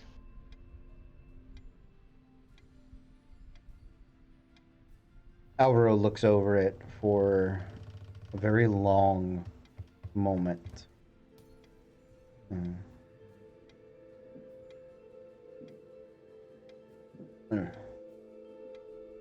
The fact that you were able to put it down is a good sign, so that is reassuring. You can see him sort of thinking about picking it up, but he seems to resist the urge for the moment. And we are actually going to take a break. It is Good evening, everyone, and welcome back. We are Random Encounter Productions. I'm Cody Stone. This is Disasters in Danger. With me tonight, we have Cole. Hi, I'm Cole. I am playing Olaroon Dawnseeker, the ASMR Paladin Hexblade Warlock. I'm Eric, and I'm playing Sirach, the Arakocra Horizon Walker Ranger. I'm Caitlin, playing Fable Frost, the Ice Genasi Phoenix Plague Sorcerer. Howdy, y'all. This is Mars. I'll be playing Talroth Oakenblade, the Wood Elf Scout. Okay. So, guys, if you got it in before or over the break, hashtag Molehunt, we're about to announce our giveaway from Norse Foundry. They are our sponsors for this campaign. Super excited and happy to have them. And also, if you stay tuned after or maybe after this announcement, we're doing more giveaways. We're going to tell you about those. I was told not to say it early, though, because I ruin everything. So I did not say that. you did not say it in that way. I said it in that way. So I take responsibility for that. I didn't want to confuse anybody. So, Uh-huh. No, it's true. I didn't. Well, we talked about it. Didn't want to confuse people. So do we have a winner for the? We do. As you know, I always roll evens or odds to see if it is going to be a patron or a chat. It was a patron today. So the winner is Nicholas Buta. He has been a $10 pledger since for a minute now. Great. For 9 months. For us, has patronized us for 9 months. So congratulations, Nicholas, who is not even in the chat, because that is the perk of Patreon, is you don't actually have to watch live to be able to be entered. So if you feel bad that you missed this one and you want extra chances to win next month, or next week when we do our next giveaway next week, jump on in there and it will be a good time. Now next week we're doing a pin giveaway, right? From Yes, Bardic we are. Inspiration. Yes, we are. So our Gonna be fun. pins, the pins are up for order now. Not even pre-order, real order. You want them, you can buy them, and we're going to be giving one away next week. Do we know what you want to announce? What show it's going to be on, or anything about that? I thought you wanted to do it on the Tuesday show next week. We can do it on the Tuesday show. We'll next just run week. down. So keep an eye out tomorrow on all of the social medias for how to enter, and then a week from tomorrow we will do the next giveaway. Sounds good. I am super excited for all of that. So congratulations to Nicholas. Thank you for your patronage. Hope you're going to enjoy these. We'll be sending them out with more shipping this week. And now let's get back to the adventure, shall we? So, our adventure is in Lickdracht. Our heroes are in the midst of a conversation with a war hero turned teacher, one Alvaro de Montes of the Southern Isles, the Republic of the Black Gem. And they had just presented him with the haft of the Bloodburner. And it is one of the arms of the Fated, a destined weapon that is said to write the to write the future of Lickdracht in blood. So, Alvaro looks over the haft for a moment. It is a large haft, and you can see where the axe heads, the double-bladed axe heads, had snapped, been sheared, broken off of them. And he looks down at it, and you can see for a moment is considering picking up the weapon, but he resists, and he sort of tilts his head towards where the axe blades would be, examining it closely. That is something that is not likely to happen without a truly prodigious amount of power. Something does not merely defang an arm of the fated. It is perhaps only 3 things that could have done such. Another arm destined to clash. Perhaps one of the legends of Ligdrak. Or some demi-deity that has manifested its abilities to sit beyond those of destiny. The vision which you have described to me of this mighty battle, the central figure you have said is a large minotaur wielding these axe heads as though they were punching knuckles.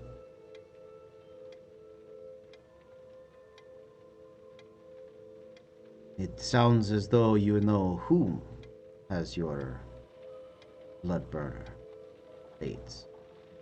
But to face such a foe is dangerous, to say the least.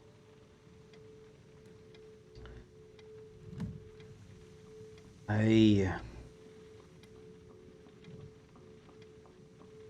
must warn you, destiny, or those that would wield it, it works in roundabout ways. Clearly this is not meant for you. As he sort of looks over 3 of you.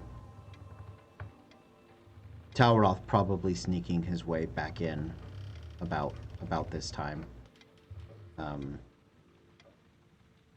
he'll just sort of raise an eyebrow and look to the door where Tauroth comes in. Or you. And then back to the matter at hand. But perhaps it is expectant of you to reassemble it. It might offer you some form of boon for you to do so, but ultimately the arms of the fated are drawn to those who can wield them, drawn to those who would wield them. This is symbiosis, a connection. Sometimes the weapon subsumes the man. Sometimes the man may dominate them. In the best cases, man and weapon are one. This is, well, exceedingly rare. Showed itself to more than one of us. Yes, well, perhaps it was attempting to tempt you all into choosing someone to wield it, with no clear heir present. Perhaps it is just desperate to be whole again. Is it perhaps that it wanted someone different? Or did Olarun, he hasn't mentioned anything to Alvaro about his own weapon, correct? No. And she won't say that. Is it possible that that weapon would bond with someone else instead? Just because Olarun kept it. It's the only reason he was safe is because it didn't want him in particular. He'll kind of reach out. You can see him sort of feeling the magic that is on it. I'll kind of keep my hand like on the desk, right next to it. Yeah, he's still inches away from touching it, but as though he was feeling the heat that emanated off of a fire or warming his hands at a fireplace. He is not touching it, but he is embracing that sensation. As though it in some way is speaking to him. You wonder if it is meant for Olorun. I don't think it is that. No, I don't think it's meant for Olorun. I think we saw that by the fact that it let him put it down. Well. But there were others of us who saw it. And whereas I don't think it's meant for me because I don't have enough upper body strength to carry it, there are other people. There are. Who saw. There are many other people. And what would happen if one of them picked it up? And it liked them? I think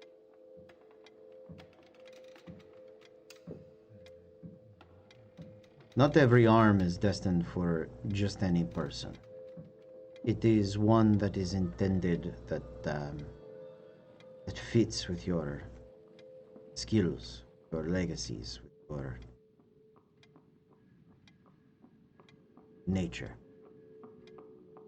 If you were to pick it up and hold it dear, you were to become one with it, it would require you to meet its needs. I have seen them change people.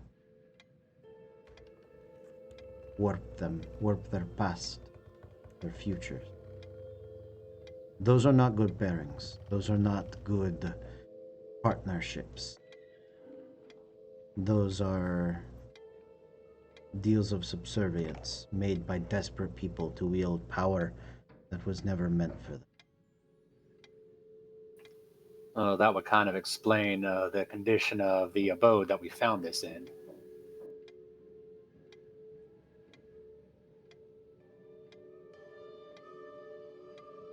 Some people. And sorry. No, go ahead. Olorun will kind of like take a deep breath and go. You use one of these.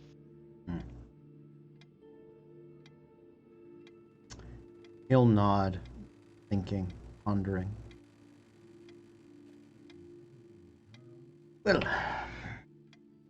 that is true. I did wield a arm of the fated for a period of time. Not this one, clearly.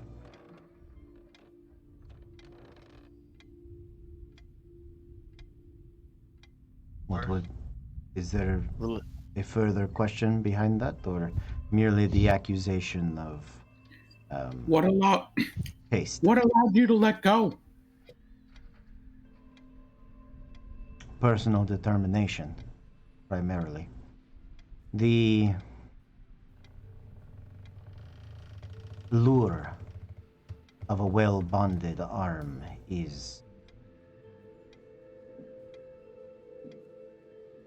not merely intoxicating, it is wish-fulfilling.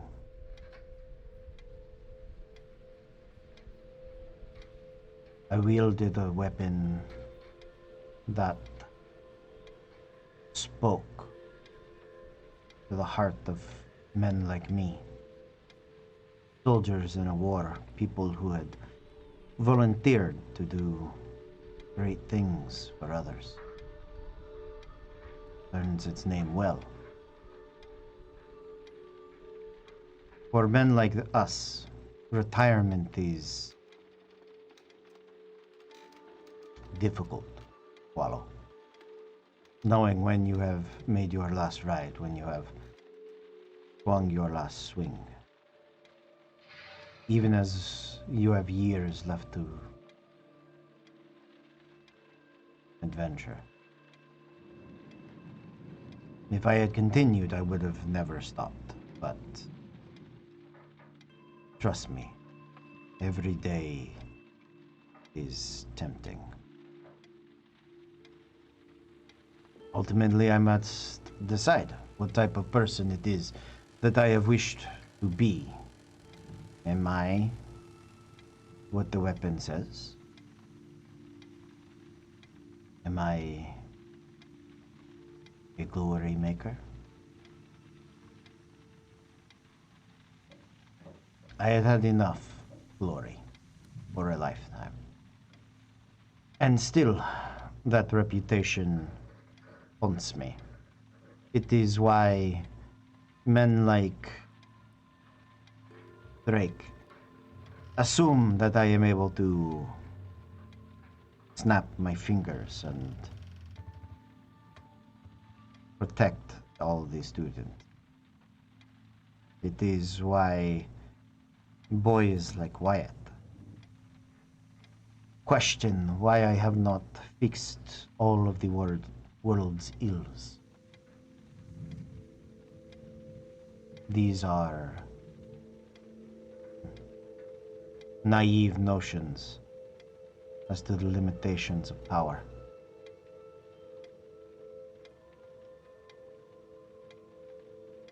I have had my glories. I seek no more. So, that is why I have been able to put it down. If in my heart of hearts I did still desire the thrill of battle, the clash of metal and arms, the welch of blood and mud, to hear the thrum of battle again in my ears, and to know when to press forward, when to retreat. To build up the bonds of brotherhood, specifically so that when bone and viscera is scattered from beloved friend, that the emotion might embolden one truer heights. Is a nasty this is not a too personal of a question to ask you, when you finally did let go, yes, where'd the weapon go? somewhere I could watch it. Abel looks at the sword on his wall, goes, "Can you watch it right there?" A little higher. Above the sword is a glaive.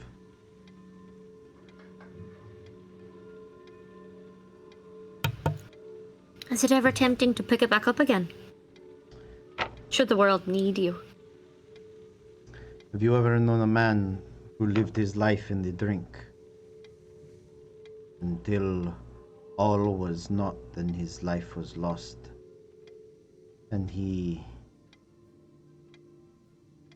refused another drop, but still kept that bottle on his shelf to remind him the dangers within, or those that had smoked as though they were charring meat of their lungs until to breathe made them bleed, but still they held that pipe so close.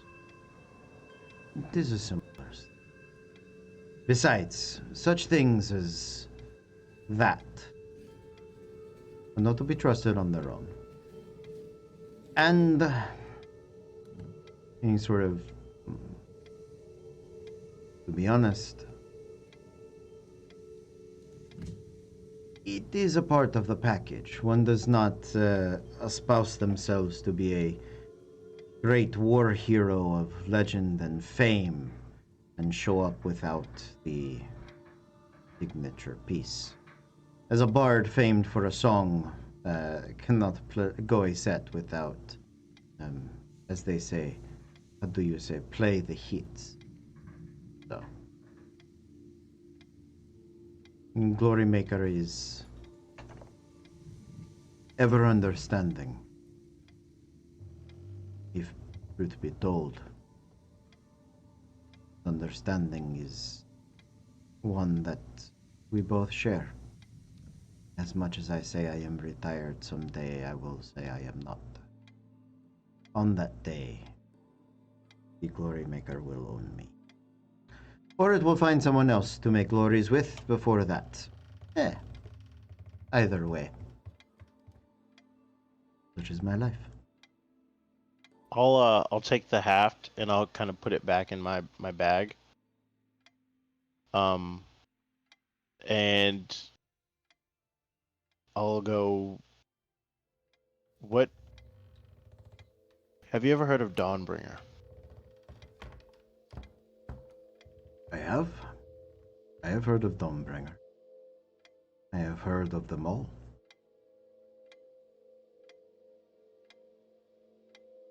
Well, we would like to discuss the latter with you, and Them when all? you have some. Yes, Oh, alright. and when you have some time, I would appreciate being able to discuss the former. I know a little, but I do not know if it will be satisfying to you. But, sure. I can tell you what you need to know. I don't know. I can tell you things. In the meantime, however, as it does not appear that our thieves and moles are out to find those weapons, No. and it does seem as though hunting for all of them is going to be a longer journey than any of us have time for right now. The current issue of not being able to leave town needs to be dealt with. Got some ideas in mind, but anything else you could tell us about who you think the mole might be? As best I can tell, it is someone with access to the schedules, knowing of the information coming and going when the teams are anticipated to return. There are And how many have gotten hit? over the past 4 weeks. 16. How many? 16.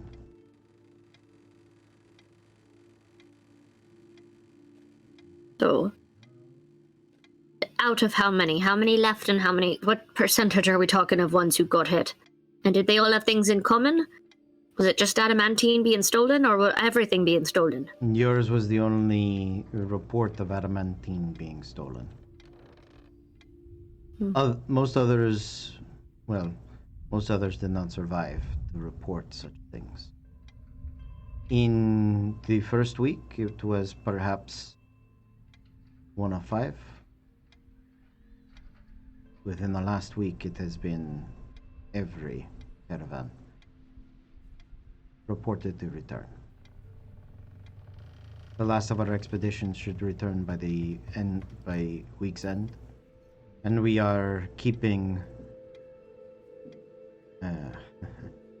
adventurers busy, hiring new guards to patrol the nearby forests. Perhaps we would require a fighting force to snuff out these cultists, but that is tending to a symptom, not the cause of the disease. Have on their way back? Can you repeat that? Have all of them been attacked on their way back? Yes. I.e., they went, they got something worth getting, they were attacked on the way back, as though someone is looking to not do the dirty work of dungeon delving, but just to scoop up the items on their way back in. Primarily, yes. All of them have been attacked on the return trip.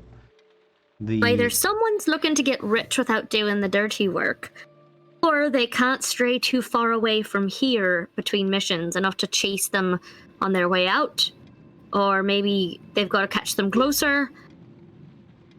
But maybe they're hoping that the expeditions will have done their worst and weakened the target. I could think of 100 reasons why, but none of them are good. No, none of them are good. There are many reasons why.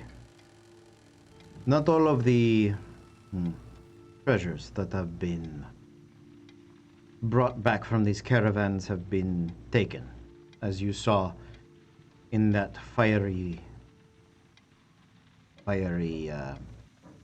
wagon. Those chests were gone through, but not entirely ransacked. A small question. Considering different departments are sending out different of the caravans, who would have lists to all the departmental searches? There are a couple of people, quartermaster perhaps, if they are providing supplies to any expedition, they are a good place to start. There are also, as you all are, I'm sure you remember, there are ledgers that provide a daily log of events that transmit from one ledger of scribing to others here. So perhaps someone with access to the ledger quarter of the library, although that is usually separated by college. They are still kept in a central location. Other than that, there is perhaps a few of the deans of the individual colleges that might keep record and sharing, but the return trips are not always specifically scheduled. As your own particular expedition to the Patchstone Wastes should remind you, there was no return date set for that expedition.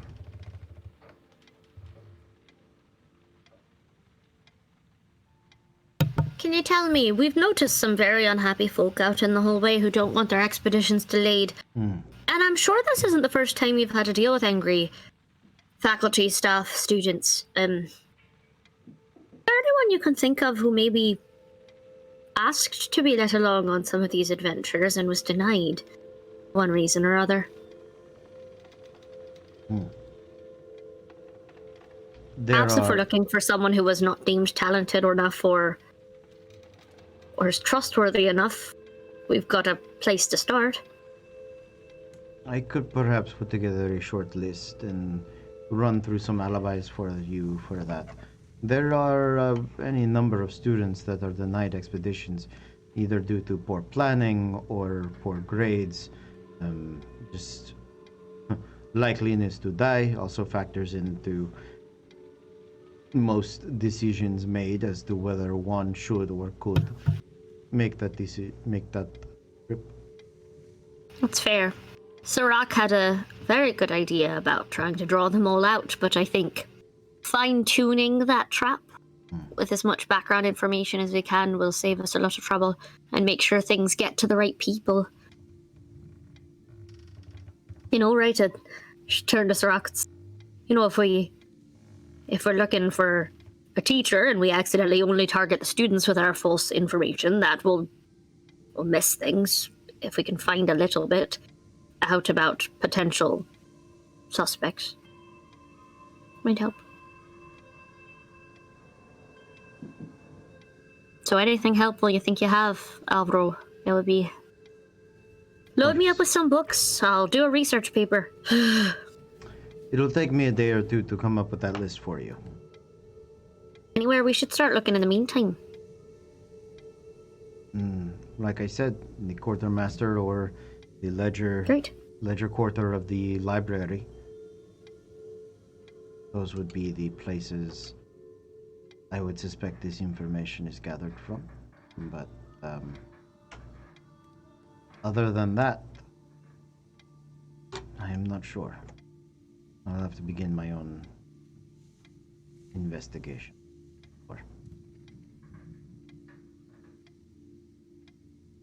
Well, So then, this has been a wonderful time. If you have any other pressing questions, now is your opportunity to ask. I cannot guarantee I will be always available later.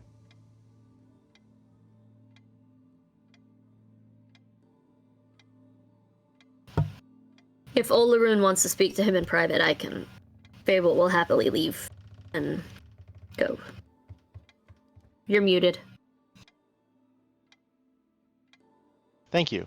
Yeah. Yeah. I'll just turn to you guys. If you guys could give me a second, I'll be We'll meet right you out. back at. We can meet you back at the bar. Take your time. Thanks.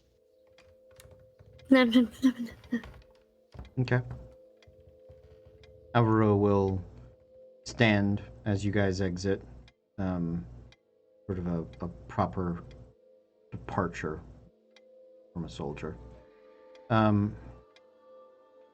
Olaroon?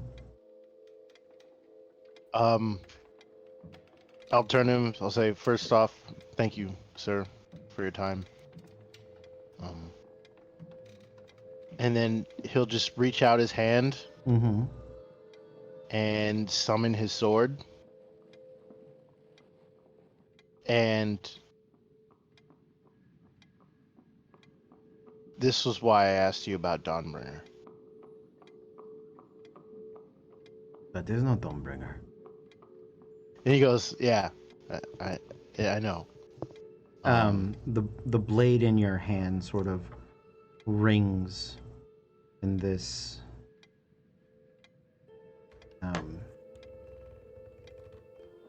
angelic chime that reminds you of Celestial. And as it permeates through the room, the glaive that sits on the top shelf of Alvaro's desk on that stand. Much the same way, you know, when you say a certain word, you hit a note, and a piano will sort of ring in response. That harmonic nature. It's something like that. It sort of rings out as well. Now Alvaro keeps his eyes locked on you. Going to see how he the best. He looks at you and goes, I am so very sorry, my young friend, but it seems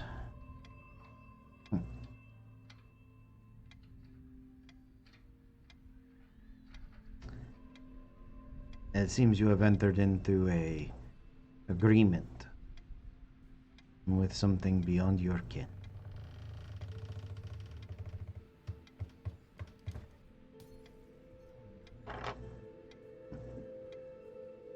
Say,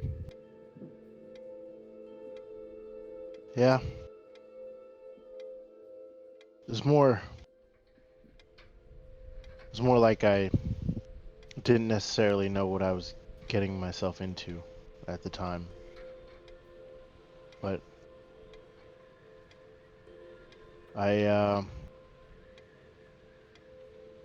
this is, what's another thing that someone else wishes of me? It's not necessarily anything new. Dawnbringer is attracted to good souls. Souls of sacrifice and duty, diligence. So, you have much to be proud of, but in the same time, It is a difficult thing to be beholden to fate. Your freedom is perhaps at the end of that long quest that has been laid in front of you.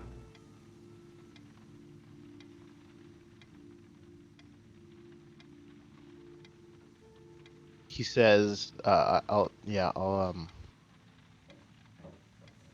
I've seen the people who have attempted the quest, or I've seen the people who seen what was left of them. Mm-hmm.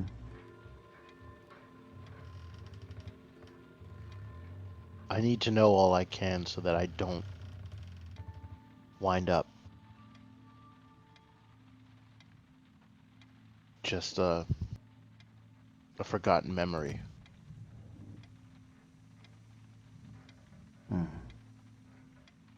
He thinks for a moment, and you can hear rising up like a wave that enters and passes through the room.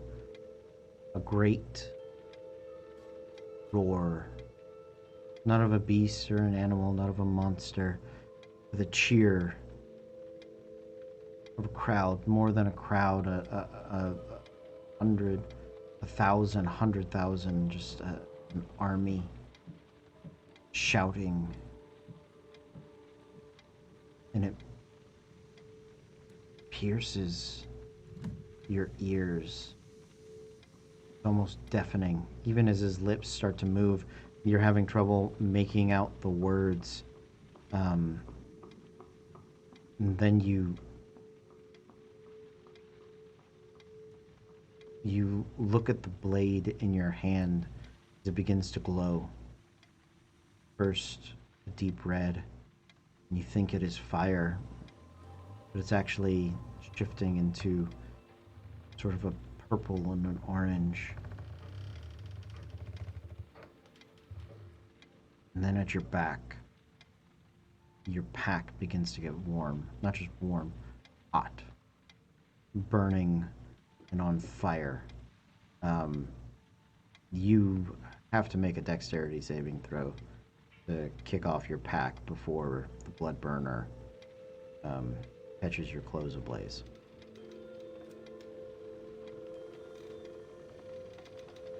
$20. What was it? Natural 20 Natural 20, absolutely.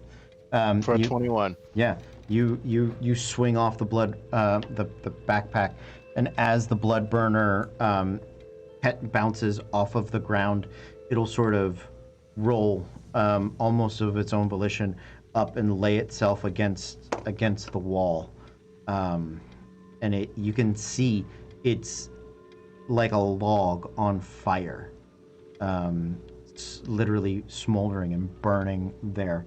Alvaro stands up and hammers his fists into the desk, and the thrum of the crowd diminishes, and then the light begins to fade and the fire burns out.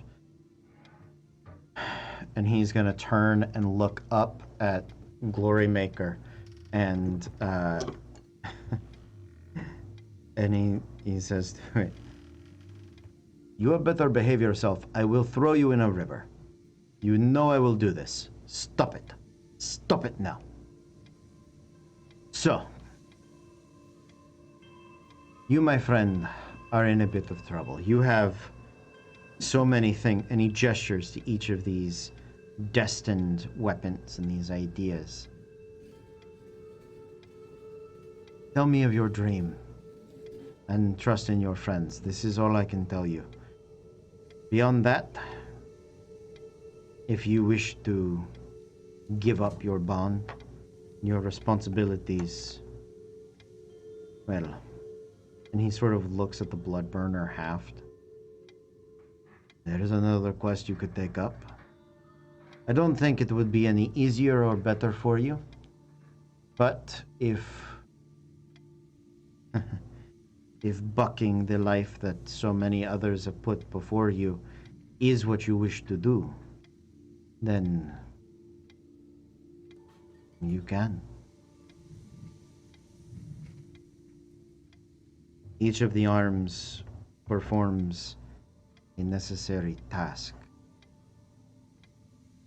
It performs the task better for those who are stronger, for those who serve its purpose, for those destined to make great decisions at key moments of history.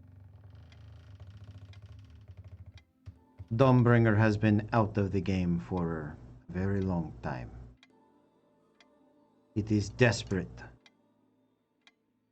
to get back into the game. You have seen what other champions of it have fallen to.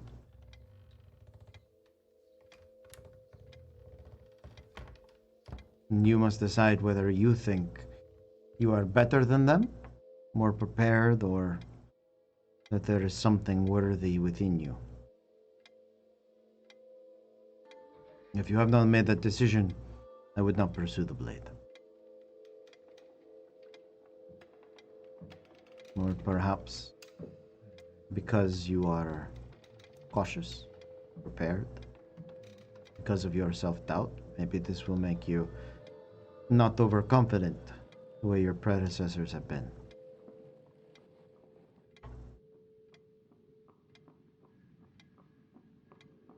Or shrugs. You've given me a lot to think about. I do that. I'm a teacher now. It is really my purpose. Well, Say wise things when I don't actually know the answers. So, gift. thank you. You're welcome. You're welcome. You're welcome. Of course. If something comes up, is it all right if I come back?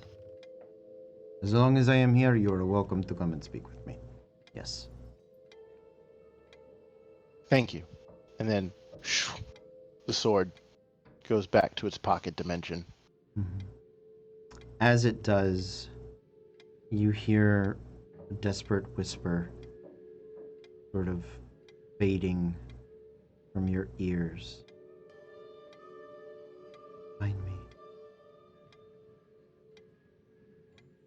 Come for me.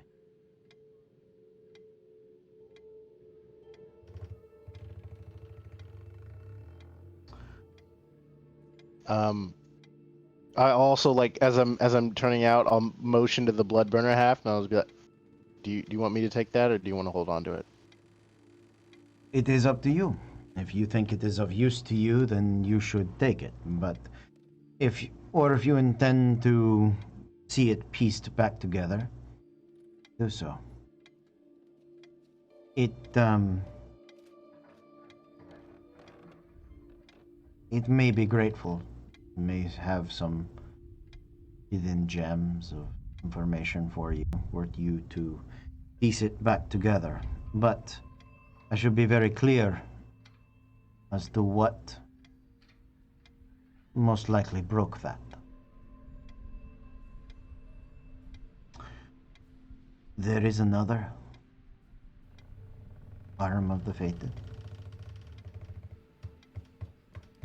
A set of gloves. They are known as the Blade Breaker. It would take something of that strength and a wielder of such power to shatter that axe. So, it is up to you. From what you have told me, if you wish to go running into a fiery Minotaur's lair who is burning alive from the inside for having doomed one of these destined weapons, and something that has most likely in the past wielded its own blade breaker. And yeah, take it with you. Go for it. I'll just be like, "Well, I don't know about you, but sounds like a pretty fun time." And I'll grab the half and put it back in my bag. Okay. And thank you again for your time. Of course. And I'll walk out and go back to the bar. Okay. Yeah. As Olorun's tragic backstory is just all the blades. They all chase him now. He is a knife magnet. Olorun's tragic backstory unlocked. It's the weirdest sequel to Xenoblade Chronicles 2 that I've ever listened to. Oh, cool.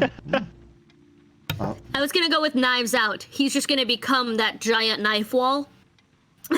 Just all of them. Just pointing at him. Mm-hmm. Yeah. If that is not your character art by the end of this, I'm gonna be upset. Okay. You guys meet back up at the bar. What would you like to do? Quickly is there. He's running drinks back and forth for you. It seems like there are two people we got to talk to right now. We have to talk to Colette, the quartermaster, and we got to find if there's like a ledger to go see the ledgers. Also, this may seem fairly obvious, but we should talk to Quick. He has given jobs quietly before. He may be willing to part with some information. He seems to know things that most bartenders maybe don't. Or all bartenders might, actually. They sit here and we all drink and talk. Bartenders are probably the smartest people in town. I mean, we're not doing any of it in a hushed voice, that's for sure. Yeah, no, and we can rest assured some people aren't because they like to brag about things, and so you can guarantee some of these students have been stupid. But he might know some things. Talroth, you've had success getting information or a job, at least, from him before. Maybe he has a contact he could get you in touch with. Yeah, it's definitely worth a shot. Just gotta wait till he's a little less busy and Harried. crowded. But we could come back and talk to him after closing if he's willing. Just for out of character knowledge, would we know how much longer till closing time? Or last call, rather? Closing time is less of a set hour, and usually it's around midnight. But sometimes if he's busy, he'll run late. Sometimes if he's overworked and tired, he'll close up early. It is not a modern closing time of sense. Closing time. So yeah, I would say you could estimate, come back within like an hour of it, and be there for it, for sure. All right, so I'll try to get Quick's attention, and with a bit of thieves' can't pretty much tell him I need information privately. I'll be back later. He'll respond with a thank you. Yeah, I'll get what sort of what sort of information is what he asks.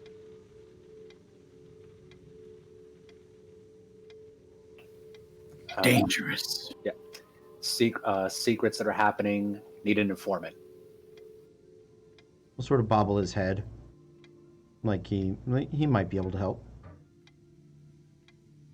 All right, so I'll put a couple gold on the table and start making my way out, and I'll just come back before closing. Okay.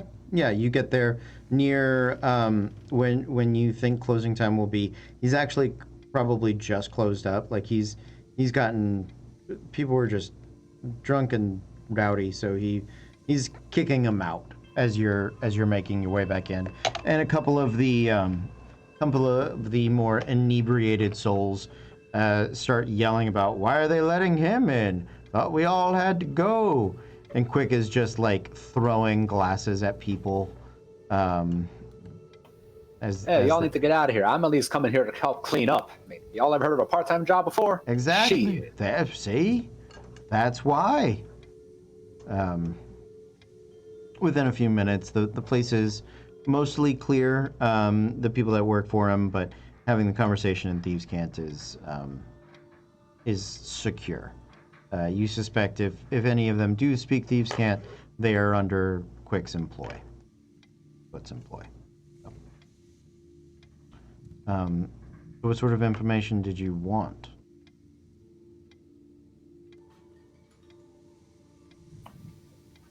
So, quickly out of character, I know this is something we all probably would have discussed.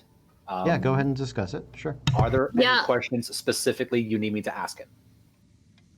I would say, like, if there's a way you can casually mention, hey, if you happen to know of anyone going out of town on these specific dates, if you happen to know of anyone, ask it. Like if there's anyone who keeps leaving town at the same time, or if you know if there's any faction in town who like is looking for specific items. Like, my mind right now is at, because if they're not taking everything, it's not just a value, it's someone looking for really particular things. So like if there is a black market for really odd specific shit or something like that, like that's my question. Who else has shit?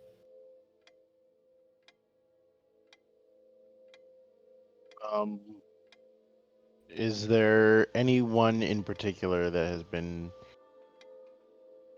concerned about the comings and goings of the expeditions? Like, kind of overly concerned about, like, times. His shampoo. What shampoo does he use? Coming in with the important questions from the character with no hair.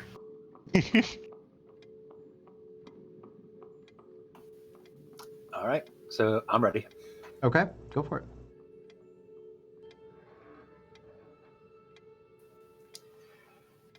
All right, quick. I'm sure you've been hearing some stuff about the expeditions that have been going out, and there's been some unfortunate incidents when they've been on the way back. Mm-hmm. You heard anything about those? Other than the fact that they're happening, and from what we can tell, there's not a lot of survivors. So those are the big things. I know they're not hiring locally for it. Yeah, I can guarantee you on that one. Yeah. My crew was one of the last ones that was hit. Well, even of the let's say less savory individuals in town, they're not with any of the usual organizations. You've been catching any wind about people looking for specific items or merchandise, so to speak? And I'll put a couple of them on the table. He thinks about it, and wasn't a lot of specific information people have been looking for. At least nothing of high value. But there is a new player in town that has been buying up boats, small boats, canoes, rafts, little things like that. Was looking for some boys, some couriers, do some other labor for them. That's about as specific as they got. Those guys haven't made it back into town yet, but they did buy rations as though they were on a longer hike, so to speak.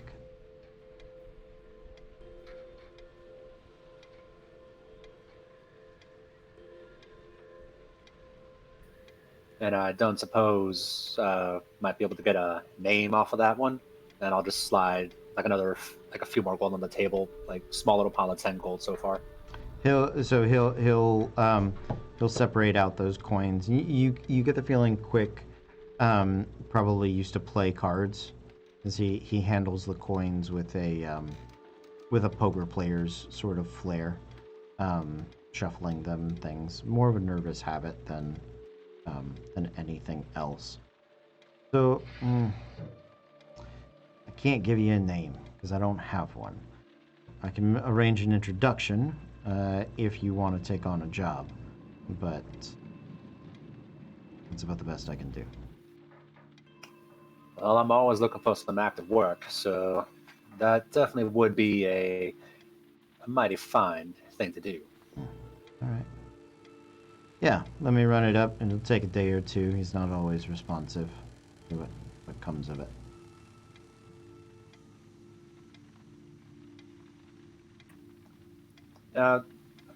Aside from that, don't suppose anyone's been trying to, sell off anything special or looking to buy anything in particular?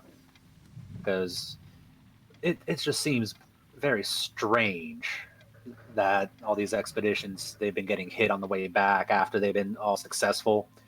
So, I don't know, maybe if anything came back into town that didn't seem like it came from around here. I'd say if they're trying to sell it off, they're not trying to sell it off here. Most of the people that would buy it would recognize it as stolen from any one of these expeditions. So,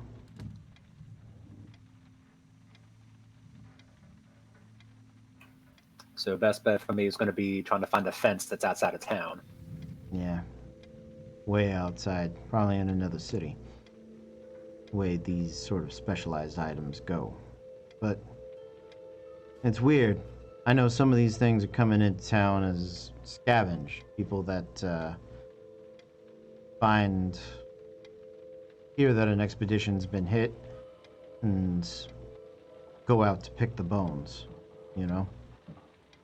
So.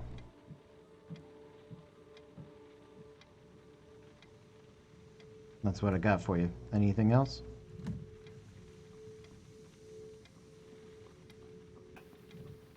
I'll pull out the deck of cards that I gotten from La Rochen's temple and just kind of put them down and just make a little bit of small talk with them just to kind of calm them down a little bit and just play some cards with them.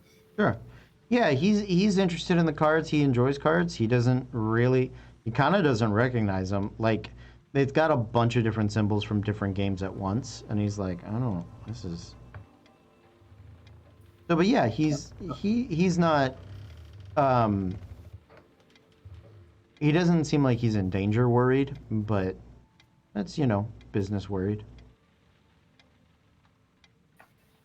Yeah, so I'll just take a few minutes and just small talk, just casual talk, just to help kind of calm him down, relax him, kind of show him that I'm not out to screw anything up for him.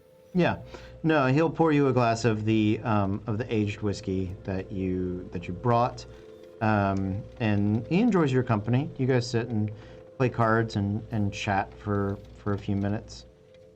It's pleasant.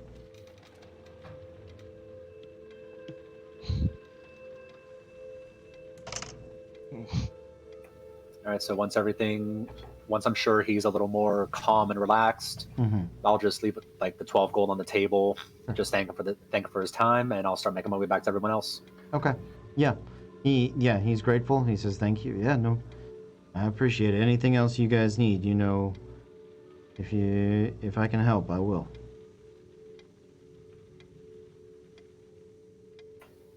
Well, thank you very kindly, Quick. I'll be sure to catch you later, and you be sure to enjoy some of that whiskey. Absolutely. That got a kick to it. Yes. Do you guys reconvene? Are you reconvening in the morning, or are you guys meeting up late at night? Fable's all for staying up if it means knowing what's going on. But yeah, I would meet up with everybody who's awake and just kind of fill them in on what Quick said. Okay. Yeah, you guys do. Absolutely. You gather. Go ahead. I have a couple of thoughts. One, they're definitely going after that group that's on its way back. If they were getting supplies for a hike, they were either planning on chasing down one of the non-date specific quests, or they're going out to try to get this lost group. I want to be clear. Hike was a metaphor. Everything that they were buying have over the past month has been water vehicles. No, I understand that. Okay, great. Just as if they're going to be gone for a minute. So 3 thoughts. 2, if we could get... They may just be planning on using these boats to sail to another city somewhere with their stuff. However, do we have a map of... I'm going to not ask this in character because I'm going to get convoluted. I'm going to ask out of character. There's a way we can see the nearest, like, rivers to all of the raid sites. If they're using the boats to get in and out faster and only robbing people who are near the water. Oh no, we all got robbed though. I was just saying if there was like a way we could track, like if that's where they were going, or if we could go find those waterways and look for signs that they left behind, basically. Sure. But if we don't think that they're robbing that way, that's fine. We could still stake out the waterways and see if we could get any hints of who and what and when. Mm-hmm. Mm-hmm. You guys can do a little bit of research on a map. You guys have one. You look over it. The places of robberies are not easily accessible by water. Perhaps a couple of them coincide, but it seems to be more happenstance than purpose. If I were to mark all of the locations of the robberies, is there any type of correlation at all? Like, is there any what seems to be like I know it's kind of focused on around the college, but is there anything else in terms of like, do they favor one direction over the other or something like that? So,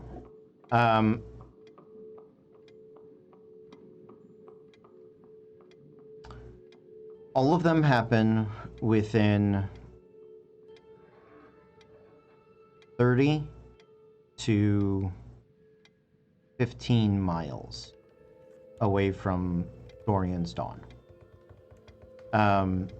It seems that they favor the forest that is on the western side of the town.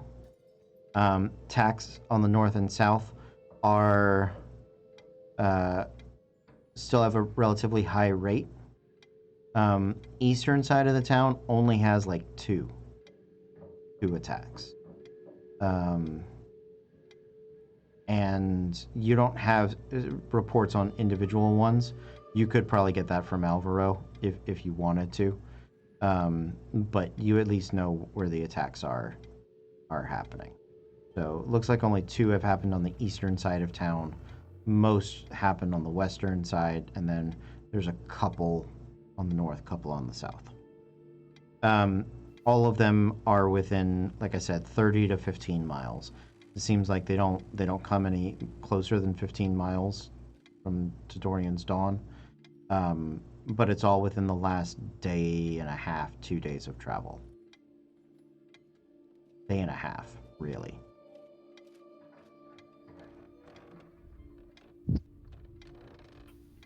Are there any other major towns or any villages or anything that are nearby, particularly on the western side? Western side is a lot of wilderness. Western side is a lot of forest leading to the mountain range. There are more villages. The most of the population from Dorian's Dawn is to the north and to the east. There are no other major cities within.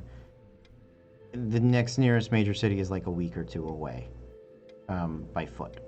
And so... But how long is it by boat? So by boat... A hike's worth. A hike's worth. Yeah.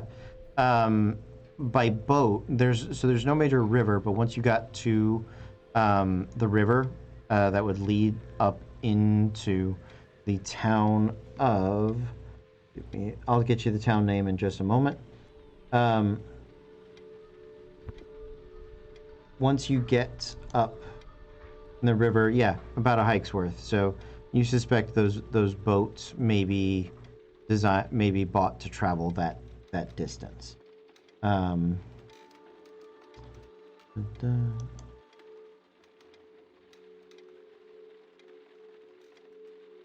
So we're dealing with.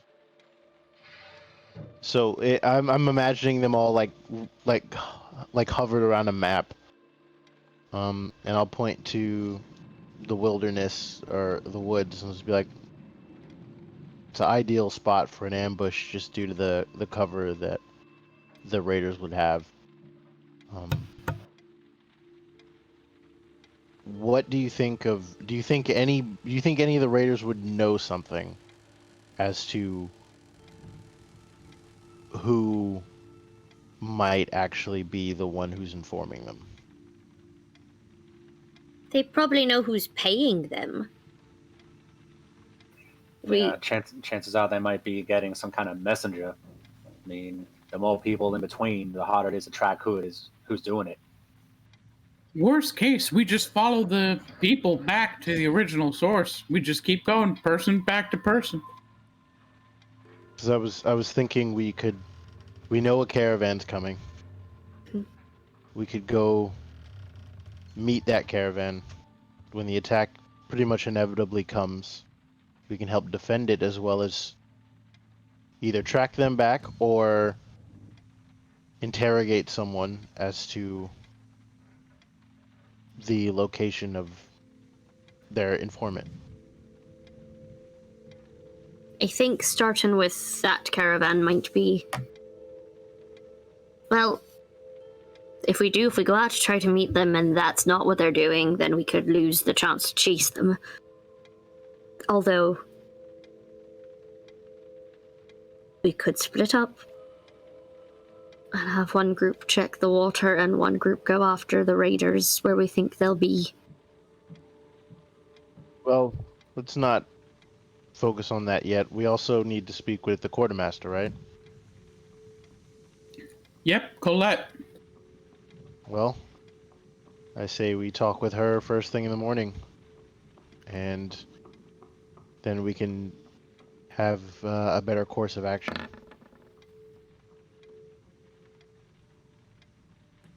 Agreed. Okay. Guys, I think this is a good place for us to call it for tonight. Before we get into another big conversation. You guys had a really wonderful roleplay night, and I enjoyed it. I hope everybody at home, I hope you guys enjoyed it as well. A little bit of a different adventure for this mini arc, this arc. Rather than dungeon crawling and door kicking, we're doing some hard thinking and investigating.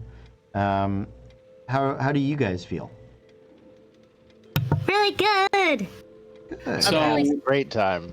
Yeah. I've actually been watching a lot of Monk recently, and so now I'm sitting here going, well, obviously everyone thinks it's part of the Magnus Arcanum, there's a mole, but who stands to reason to and I'm trying to think of like the Monk answer to all of this. Yeah, Almost exactly opposite. I've been watching a lot of Psych. Mm-hmm. So, like, what's the Sean Spencer way of taking care of this? I am glad my 8 charisma came in handy. Yeah. It really, really, really did. It really did. Mm-hmm. So good. Tonight was a fun night. It was one of those nights where just not a lot of dice rolls, but still a very fun and good game. So, okay, Yeah. Cody pushed a button. What did Cody do? I'm okay. Everything's okay. Oh, okay. Everything's broken, everything's dying. That's valid. But yeah, it was one of those nights where not a lot of dice rolls, and that's okay. We still had a very fun night. We had a very good night. You guys got to hang out with Alvaro. He's a cool cat. Yeah, he is. I'm glad you guys enjoy him. That other guy was a jerk, and I hated him. He's tacky and I hate him. You're tacky, and I hate you. What is it? It's Dr. Drake. Ramore? Galvin. Name is Dr. Drake. Of course he sucks. Yeah, he is. That is the dean, the head of the school. He is the headmaster of the Magnus Arcanum. So, amazing. Yeah, when you wrote that, I put in the chat. I was like, oh no, it's Mr. Magnus Arcanum. Yeah, I saw that. Yeah, really funny. It is. That's what the school's named after. Yeah, 20 Mr. years running, Mr. Magnus Arcanum, right there. Arcanum, absolutely. There he is, Mr. Magnus Mr. Magnus Arcanum. Arcanum. Yep. So yeah, guys, thank you very much for a very good night. Super excited. I'm enjoying this. I'm enjoying you guys getting to learn some of the lore. I know Alvaro. Thank you for not pushing Alvaro. I know he's a little tight-lipped. I also didn't want to just do lore dump, right? Yeah. I didn't. So it's also a little out of his nature. He's a soldier, so he's not always prone to talking to people. But I like him. That's fair. I got to discover a lot about who he was today, and who those I look arms forward to are. that. I look forward to that coming into the book. Yeah, absolutely. Also, I'm happy for Cole to have 3 sentient weapons all going. We could use them. He's all the ladies fighting over him. All the sword ladies. I think it's interesting that you guys think that's what was happening. That was not what was happening at all. That seemed like, well, because my original thought was that I know he didn't attune to it, but Fable's thought was, well, Bloodburner can't take him because Dawnseeker already has claim on him, so that one can't do that. What it seemed like then was that Alvaro's weapon thought, you gonna touch another sentient weapon when I'm right here, bitch, and you've been ignoring me for so long, motherfucker? So, like, I thought they were fighting. I thought the weapons were fighting. It all seems to happen around you. I agree with Caitlin. The way I saw it, like, he gets his sword out, and then both Glorymaker and the Haft are both sitting there just going, oh, look, I can make you glorious. And the Haft's like, I can turn you into blood. And then Dawnbringer's just like, I'm still out here. And they're all trying to get his attention.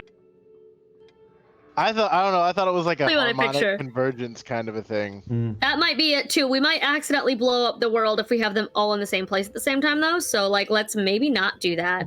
I don't know. At the end of the day, I still like the idea of tsundere weapons. So what can I say? And I also had the bad mental image of an old dwarf just chucking a weapon into a river saying, I told you I would do it! Yep, exactly. Amazing! I'm excited. So that was a lot of fun, guys. Thank you guys. Thank you guys at home. Thanks for hanging out. I hope you guys had a good time. So we are going to be doing our next giveaway. We'll announce it and give you all the details on the social media, so make sure you follow us on those. We are, got to get ready to push buttons. All right. Buttons. All right. So we are going to see you guys next time. But until then, be cool.